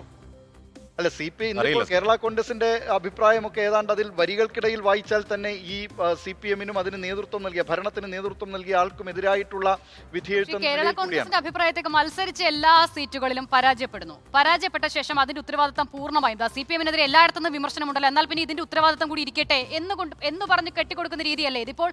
ഇത്ര വലിയ പ്രളയം ഉണ്ടായല്ലോ, കോൺഗ്രസിന് അനുകൂലമായ പ്രളയം ഉണ്ടാകുമ്പോഴും ഇത്തരം കാര്യങ്ങളൊന്നും ഇടതുമുന്നണിയിൽ ചർച്ച ചെയ്യാറില്ല. ഇടതുമുന്നണി യോഗം വിളിക്കാറില്ല. ഇടതുമുന്നണിയിൽ കാര്യങ്ങളൊന്നും നടക്കാറില്ല. അതൊരു പക്ഷെ നടക്കുമായിരിക്കും, യോഗം വിളിക്കുമായിരിക്കും. ഞാൻ അതിനെക്കുറിച്ചല്ല പറയുന്നത്. ഞാൻ പറയുന്നത് കേരള കോൺഗ്രസ് എമ്മിന്റെ വിമർശനത്തെ വലിയ കാര്യമായി നമ്മൾ പറയുമ്പോൾ CPM-നോടുള്ള എതിർവികാരം കൊണ്ട് ഞങ്ങൾ മത്സരിച്ച എല്ലാ സീറ്റുകളിലും പരാജയപ്പെട്ടു എന്ന് പറയുന്നതിന്റെ ആധാരം, അടിസ്ഥാനം എന്താണെന്നുള്ളതാണ്. ഇപ്പോൾ ഇത്ര വലിയ കുത്തൊഴുക്കുണ്ടാകുമ്പോഴും പത്തനംതിട്ട ഉൾപ്പെടെയുള്ള ജില്ലകൾ അവിടെ ജനേഷ് കുമാർ ജയിക്കുന്നില്ല. അപ്പോൾ എങ്ങനെയാണ് ജയിക്കുന്നത്? അപ്പോൾ ഈ വികാരം അവിടെ ഉണ്ട്. സർക്കാർ വിരുദ്ധ വികാരമുണ്ടെങ്കിലും, സർക്കാർ മാറണമെന്ന വികാരമുണ്ടെങ്കിലും, ഭരണവിരുദ്ധ വികാരമുണ്ടെങ്കിലും അതിന്റെ ഇടയിലൂടെ നല്ല പെർഫോമൻസ് കാഴ്ചവെച്ചിട്ടുള്ള ആളുകളൊക്കെ വിജയിച്ചിട്ടുണ്ട്. അതല്ലാതെ മത്സരിച്ച എല്ലാ സീറ്റിലും അല്ല, ഞാൻ പറഞ്ഞത് ഗ്രൗണ്ട് ഇല്ലാതെ പോയ ശേഷം അതൊക്കെ CPM കാരണമാണ് എന്ന് പറയുന്നതിൽ ഒരു പ്രശ്നമുണ്ട്. അതെന്തുകൊണ്ടാണെന്ന് വെച്ചാൽ CPIM ആണ് ഇതിന് നേതൃത്വം നൽകിയത്. CPM അത് ചർച്ച ചെയ്യുന്നില്ല എന്നുള്ള ആരോപണം. CPIയുടെ മന്ത്രിമാരാണല്ലോ PM ശ്രീ പദ്ധതി മന്ത്രിസഭാ യോഗത്തിൽ പോലും ചർച്ച ചെയ്തില്ല. അല്ല, കേരള കോൺഗ്രസ് എമ്മിനും സമാനമായി ഞാൻ പറഞ്ഞു, മന്ത്രിസഭാ യോഗത്തിൽ പോലും നിർണായകമായ തീരുമാനങ്ങൾ അവിടെ ചർച്ചയ്ക്കെടുക്കാൻ CPIM നേതൃത്വം തയ്യാറായിരുന്നില്ല. ഏകപക്ഷീയമായ തീരുമാനം. ഇടതുമുന്നണി യോഗമൊക്കെ നമ്മൾ കണ്ടുകൊണ്ടിരിക്കുന്നതാണല്ലോ. ഇടതുമുന്നണി യോഗം വല്ലപ്പോഴും ചേർന്നാൽ തന്നെ അങ്ങോട്ട് നേതാക്കൾ പോകുന്നതും കാണാം, അതേ വേഗതയിൽ തിരിച്ചിറങ്ങി വരുന്നതും കാണാം. പിണറായി വിജയൻ കേരളത്തിന്റെ പ്രതിപക്ഷ നേതാവാകുമെന്നാണ് എന്റെ ധാരണ. കാരണം എന്താണെന്നറിയോ, ഈ പിണറായി വിജയൻ എന്ന് അദ്ദേഹത്തിന്റെ രാഷ്ട്രീയ ജീവിതത്തിൽ ഉടനീളം നോക്കിയാൽ അജയനായ നേതാവാണ്. ശരിയാണ്, പണ്ട് കാലത്ത് പോലീസ് മർദ്ദനമൊക്കെ ഏറ്റു. അത് കഴിഞ്ഞ് അദ്ദേഹത്തിന്റെ രാഷ്ട്രീയ ജീവിതം തുടങ്ങുമ്പോഴേക്കും പിന്നെ അദ്ദേഹം അജയനായ പാർട്ടി സെക്രട്ടറി. ഈ പറഞ്ഞ VS അച്യുതാനന്ദൻ മുഖ്യമന്ത്രിയായിരിക്കുമ്പോഴും അദ്ദേഹത്തെ നിരീക്ഷിക്കാൻ ഈ പറഞ്ഞ ഉപസമിതി ഉണ്ടാക്കിയ പാർട്ടി സെക്രട്ടറി, അദ്ദേഹത്തെ ഇടംവലം വിടാതിരുന്ന, കർശന നിയന്ത്രണം ഉണ്ടായിരുന്ന കടുത്ത പാർട്ടി സെക്രട്ടറി. അത് കഴിഞ്ഞ് പാർട്ടി സെക്രട്ടറിയിൽ നിന്ന് മുഖ്യമന്ത്രി ആകുമ്പോഴേക്കും പാർട്ടി ഒന്നാകും മുഖ്യമന്ത്രിയിലേക്ക് വരുന്ന എല്ലാ കാര്യങ്ങളും മുഖ്യമന്ത്രി എടുക്കുന്ന ഒരു സാഹചര്യം. അങ്ങനെ അജയനായി വിജയനായി മാത്രം നിന്ന വിജയനായിരുന്നു അത്. അപ്പോൾ അങ്ങനെ നിന്നൊരു വിജയൻ ഒരു ചരിത്രത്തിൽ ഇല്ലാത്ത വിധം ഒരു നാണം കെട്ട അല്ലെങ്കിൽ ശുഷ്കമായ ഒരു പരാജയത്തിലേക്ക് എത്തിച്ച് അദ്ദേഹത്തെ രാഷ്ട്രീയ ജീവിതം അവസാനിപ്പിക്കും ഞാൻ കരുതുന്നില്ല. അദ്ദേഹം വീണ്ടും പ്രതിപക്ഷ തുടരും. ഒരുപക്ഷെ ഒരു കമ്മിങ് ബാക്കിലേക്ക് എത്തിച്ചിട്ടായിരിക്കും അദ്ദേഹം രാഷ്ട്രീയം അവസാനിപ്പിക്കുക. സാധ്യതയാണ്, ചാൻസ് ഉണ്ട്. അതിനേക്കാൾ പ്രധാനം ഞാൻ പറഞ്ഞു, അതിനേക്കാൾ പ്രധാനം ഈ CPM-ന് ഇത്ര വലിയ തിരിച്ചടി ഉണ്ടാവാൻ കാരണം എന്താണെന്ന് ആ പാർട്ടി ആലോചിക്കണം എന്നുള്ളതാണ്. ഈ പിണറായി വിജയൻ മാത്രമല്ല കാരണം, പാർട്ടി കാരണമുണ്ട്. ഇപ്പോ ഈ പറഞ്ഞ അധികാരം മുഴുവൻ പിണറായിലേക്ക് കേന്ദ്രീകരിച്ചെങ്കിൽ PMC ആരോടും ചോദിക്കാൻ പോയി ഒപ്പിടാൻ പിണറായി ധൈര്യം കിട്ടുന്നതിന് അതിന് ഉത്തരവാദി പിണറായി അല്ല, പാർട്ടിയാണ്. ഈ പറയുന്ന നമ്മൾ ഈ ന്യൂനപക്ഷ ധ്രുവീകരണം ഭൂരിപക്ഷ ധ്രുവീകരണം എന്ന മട്ടിൽ കുറേയധികം ധ്രുവീകരണ സ്ട്രാറ്റജി നമ്മൾ കണ്ടതാണ്. അതിൻ്റെയൊക്കെ ആത്യന്തികമായി ഗുണം കിട്ടുന്ന ആർക്കാണ്? അത് BJP-ക്കാണ്. BJP-യുടെ വളർച്ചയിലടക്കം അത് വളരെ എവിഡൻ്റായി, ഈഴ വോട്ടുകളുടെ ചോർച്ചയുടെ വളരെ എവിഡൻ്റായി കാണുന്നുണ്ട്. ഏറ്റവും കൂടുതൽ M സ്വരാജ്, നമ്മളിപ്പോൾ ഭാവിയിലെ CPM-ന്റെ പ്രധാനപ്പെട്ട നേതാവെന്ന് പറയാണല്ലോ, അദ്ദേഹത്തിന്റെ ഫേസ്ബുക്ക് പോസ്റ്റ് എന്താണ്? അനർഹമായ പരാജയം എന്നാണ്. എന്ന് പറഞ്ഞാൽ അടി കൊണ്ട് ഈ പറഞ്ഞ പയ്യന്നൂരടക്കം തോപ്പിച്ചിട്ടും അതിന് ഉത്തരവാദിത്തം ജനങ്ങൾക്ക് കെട്ടുവെക്കാണ്. ഇത്തരത്തിലുള്ള മണ്ടൻ അല്ലല്ല ഞാൻ പറഞ്ഞ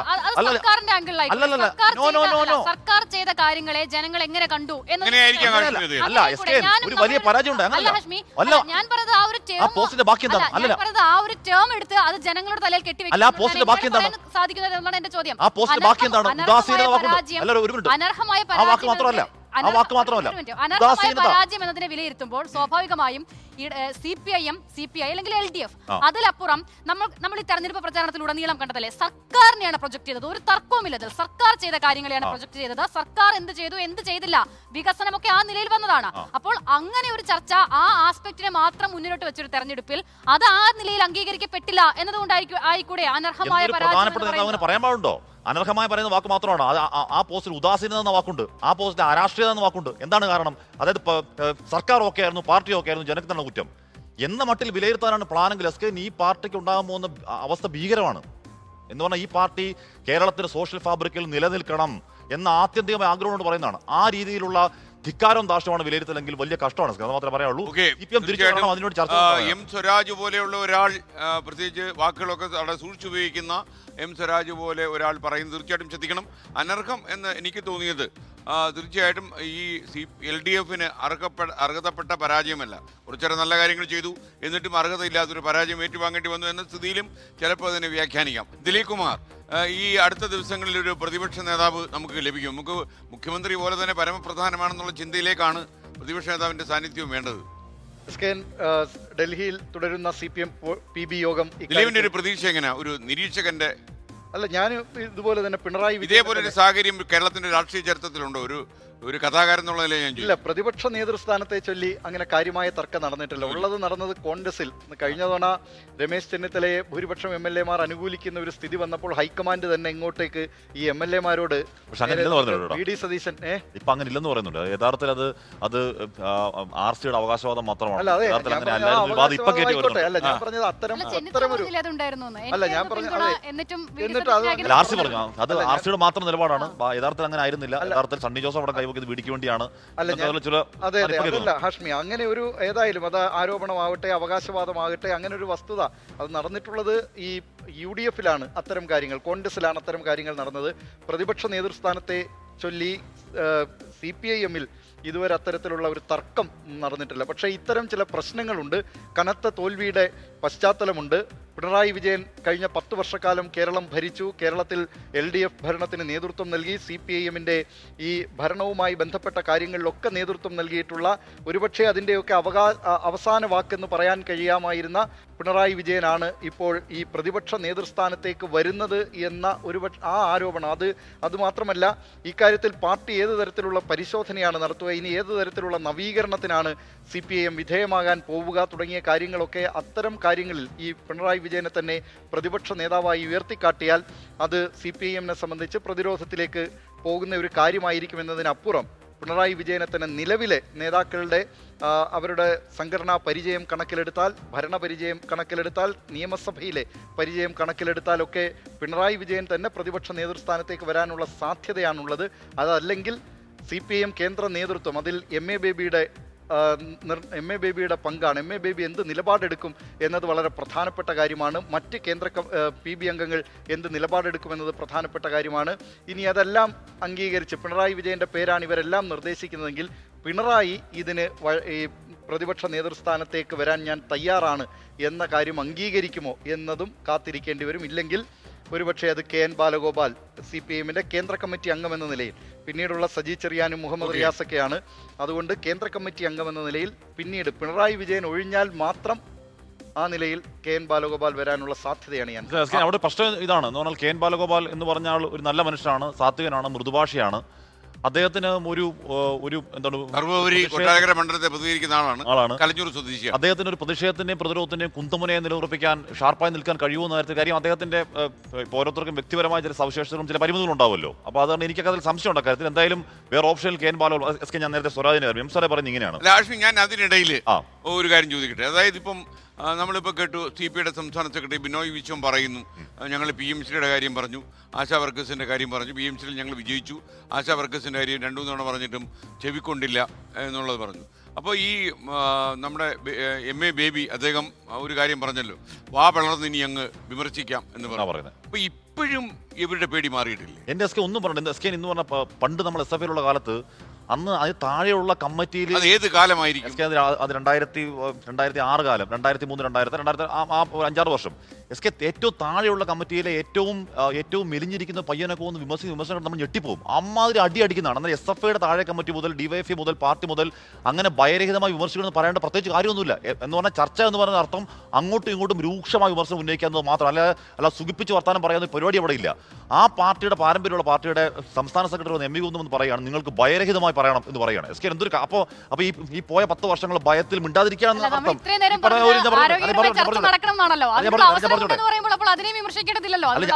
ആരോഗ്യമായ ചർച്ച നടന്നുകൊണ്ടിരുന്ന പാർട്ടിയാണിത്. അപ്പൊ ഈ കഴിഞ്ഞ 10 വർഷം ഈ ഭയത്തിന്റെ ഒരു സാമ്രാജ്യം ഉണ്ടാക്കി വെക്കുകയായിരുന്നു SK അവിടെ. അതിന് പിന്നാലെ MV പറയാണ് എന്താ തുറന്നടിച്ച് പറയണമെന്ന് പറയണം. അപ്പൊ ഇക്കാലം അത്രയും ഈ പാർട്ടി പോയ പോക്ക്, അല്ലെങ്കിൽ മുഖ്യമന്ത്രി പിണറായി വിജയൻ പോയ പോക്ക്, ഈ പോക്കൊന്നും കാണാൻ തുറന്നടിക്കാതെ ഭയന്നിരിക്കാതെ അക്കൂട്ടർ. അതാണ് പ്രശ്നം. എന്ന് പറഞ്ഞാൽ ഇപ്പൊ MV ഗോവിന്ദൻ ME ബേബിയുടെ ഒക്കെ ഈ പറഞ്ഞ ലൈസൻസ് വോട്ട് മൊത്തം ഒഴുകിപ്പോയി. 102 സീറ്റ് എന്ന മാരക വിജയം UDF കൊണ്ടുപോയി. എന്നിട്ടെങ്കിലും ഈ കാര്യങ്ങൾ തുറന്നു പറയാൻ ആർജവമുള്ള സഖാക്കൾ താഴെത്തട്ടിൽ ഉണ്ടാവണം. കാര്യം ആ പാർട്ടിയുടെ നിലനിൽപ്പ് പ്രധാനമാണ്. ഇനി അത് മാത്രം ഉണ്ടായാൽ പാടില്ല. കാര്യം ബംഗാളിലൊക്കെ കാര്യം ഭയങ്കര കഷ്ടമാണ്. ബംഗാളിലെ പ്രശ്നം എന്ന് പറഞ്ഞാൽ അവിടെ ബംഗാളിൽ CPM ഒരു തിരിച്ചുവരവൊക്കെ കഠിനമായ CPM പ്രവർത്തകർ പോലും കരുതുന്ന അവിടെ രാഷ്ട്രീയം മാറുന്നു. അവിടെ രാഷ്ട്രീയം കമ്മ്യൂണലാകുന്നു, കമ്മ്യൂണൽ നെടുകപ്പെടുന്നു നിൽക്കുന്നു. അങ്ങനെ കമ്മ്യൂണൽ നെടുകപ്പെടുന്നു നിൽക്കുന്ന രാഷ്ട്രീയത്തിൽ ഏതെങ്കിലും തരത്തിൽ മതേതര രാഷ്ട്രീയ പ്രസക്തിയില്ല. കാര്യം എന്താണ്, ഒരിക്കൽ വർഗീയത അവിടെ പൂത്തുവിടർന്നാൽ പിന്നെ മതേതര വിത്ത് അവിടെ വിരിയില്ല എന്നുള്ളത് ഈ രാജ്യത്തിന്റെ ചരിത്രമാണ്. അപ്പോൾ ആ കാലത്ത് ഈ സംസ്ഥാനത്തെ പാർട്ടി അതിന്റെ അലകും പിടിയും മാറ്റുക, അതിനുണ്ടായ പിഴവുകൾ തിരുത്തുക, ഈ പറയുന്ന വോട്ട് ശതമാനത്തിന്റെ കണക്കുകളുടെ ഈ കള്ളക്കണക്ക് കൊണ്ട് വരാതിരിക്കുക, ഈ പറയുന്ന അനർഹമായ പരാജയം പോലുള്ള വോട്ടർമാരെ കളിയാക്കുന്ന പരിപാടി പറയാതിരിക്കുക. CPM സംസ്ഥാന സമിതി അംഗം KR കുമാർ പറയുകയാണ് എന്തോന്ന് UDFന്റെ 1 കോടി വോട്ടുകൾ എന്തോന്ന് മതരാഷ്ട്രവാദത്തിന് എന്തോന്ന് പറയുകയാണ്. SK ഈ കമ്മ്യൂണൽ ഈ പറഞ്ഞ വോട്ട് ധ്രുവീകരണത്തിനുള്ള ഈ കമ്മ്യൂണൽ പരിപാടി CPM എന്ന് തുടങ്ങിയോ അന്ന് തകർച്ച തുടങ്ങിയാണ്. അത് നിർത്തണം. അത് CPMന്റെ രാഷ്ട്രീയമല്ല. CPMന്റെ രാഷ്ട്രീയം മതേതര രാഷ്ട്രീയമാണ്. അതിലേക്ക് ബാക്ക് ടു ബേസിക്സിലേക്ക് പോകാൻ CPM തയ്യാറാണ്. ഇപ്പോൾ MA ബേബി മാധ്യമങ്ങളെ കാണുന്നു.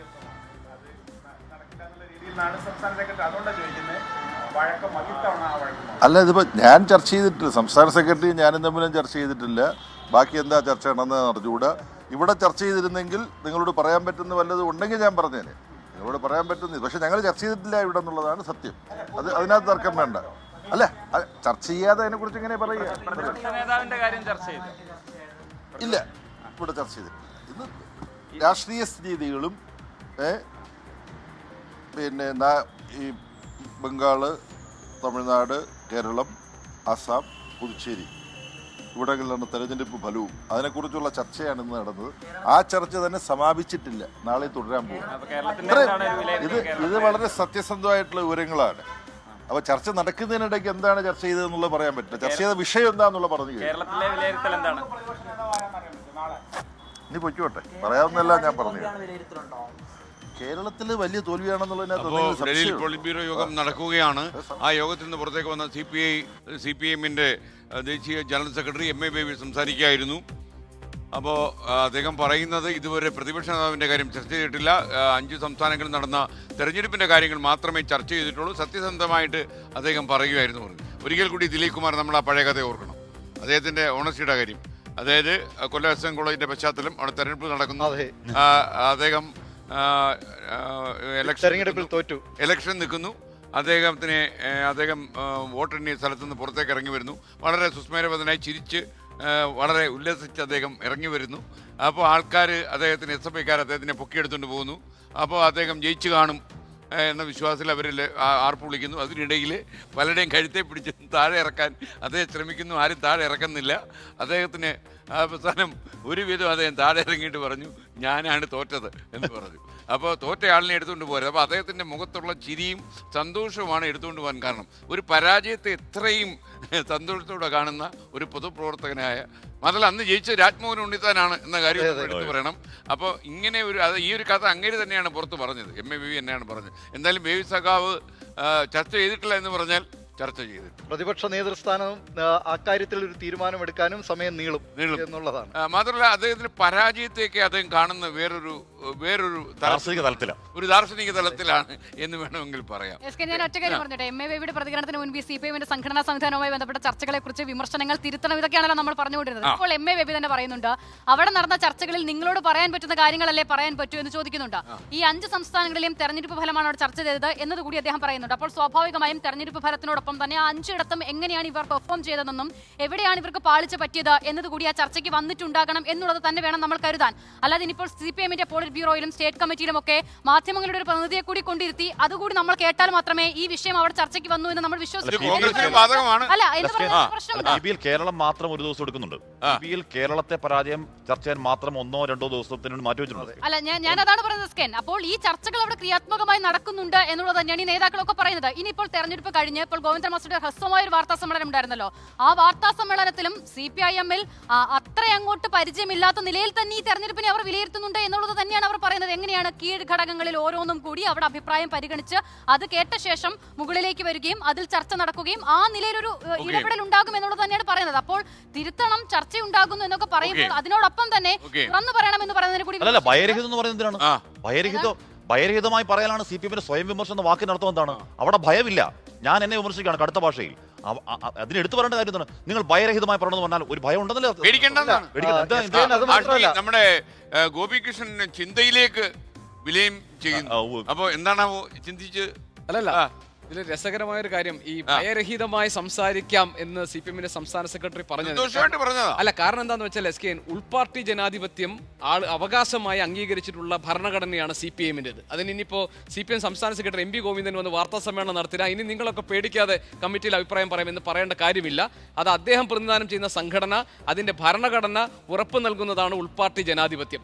അത് വീണ്ടും തുറന്നു പറഞ്ഞിട്ടുണ്ടെങ്കിൽ അത് ഇത്രയും കാലം അടച്ചു വെച്ചിരിക്കുകയായിരുന്നു എന്നാണ് സാമാന്യ ബുദ്ധിയിൽ നമ്മൾ മനസ്സിലാക്കുക. ഇനി അല്ല, അതിൽ എനിക്കൊരു സംശയം എന്ന് അറിയാം. റഷ്യയിലേക്ക് നിലനിന്ന പോലെ ഡെമോക്രാറ്റിക് സെൻട്രലിസ്റ്റിലേക്ക് അത് മാറിയോ? അതായത് കേന്ദ്രീകൃത ജനാധിപത്യം, ഉയരങ്ങളിൽ ജനാധിപത്യം അല്ല CPM-ന്റെ ശൈലി കേന്ദ്രീകൃത ജനാധിപത്യമാണ്. പിന്നെ SKN ഇപ്പോൾ MA ബേബി പറഞ്ഞ കാര്യങ്ങളിൽ അദ്ദേഹം പറഞ്ഞത് ഇന്നിപ്പോൾ പ്രതിപക്ഷ നേതൃസ്ഥാനം സംബന്ധിച്ച കാര്യങ്ങൾ ചർച്ച ചെയ്തിട്ടില്ല എന്നാണ് ഞാൻ മനസ്സിലാക്കുന്നത്. ഇപ്പോൾ VD സതീശന്റെ കാര്യത്തിൽ നമ്മൾ പറഞ്ഞു, VD സതീശനെ അനുകൂലിക്കുന്നവർ, അതായത് അദ്ദേഹം മുഖ്യമന്ത്രിയാകണമെന്ന് ആഗ്രഹിക്കുന്നവർ പറയുന്ന ഒരു കാര്യം, അദ്ദേഹത്തിന് പുതിയ തലമുറയുമായി സംവദിക്കാൻ അദ്ദേഹത്തിന് കഴിയും, പുതിയ രാഷ്ട്രീയ കാഴ്ചപ്പാടുകൾ മുന്നോട്ട് വെക്കാൻ കഴിയും, ഒരു തലമുറ മാറ്റം വരട്ടെ എന്നാണ്.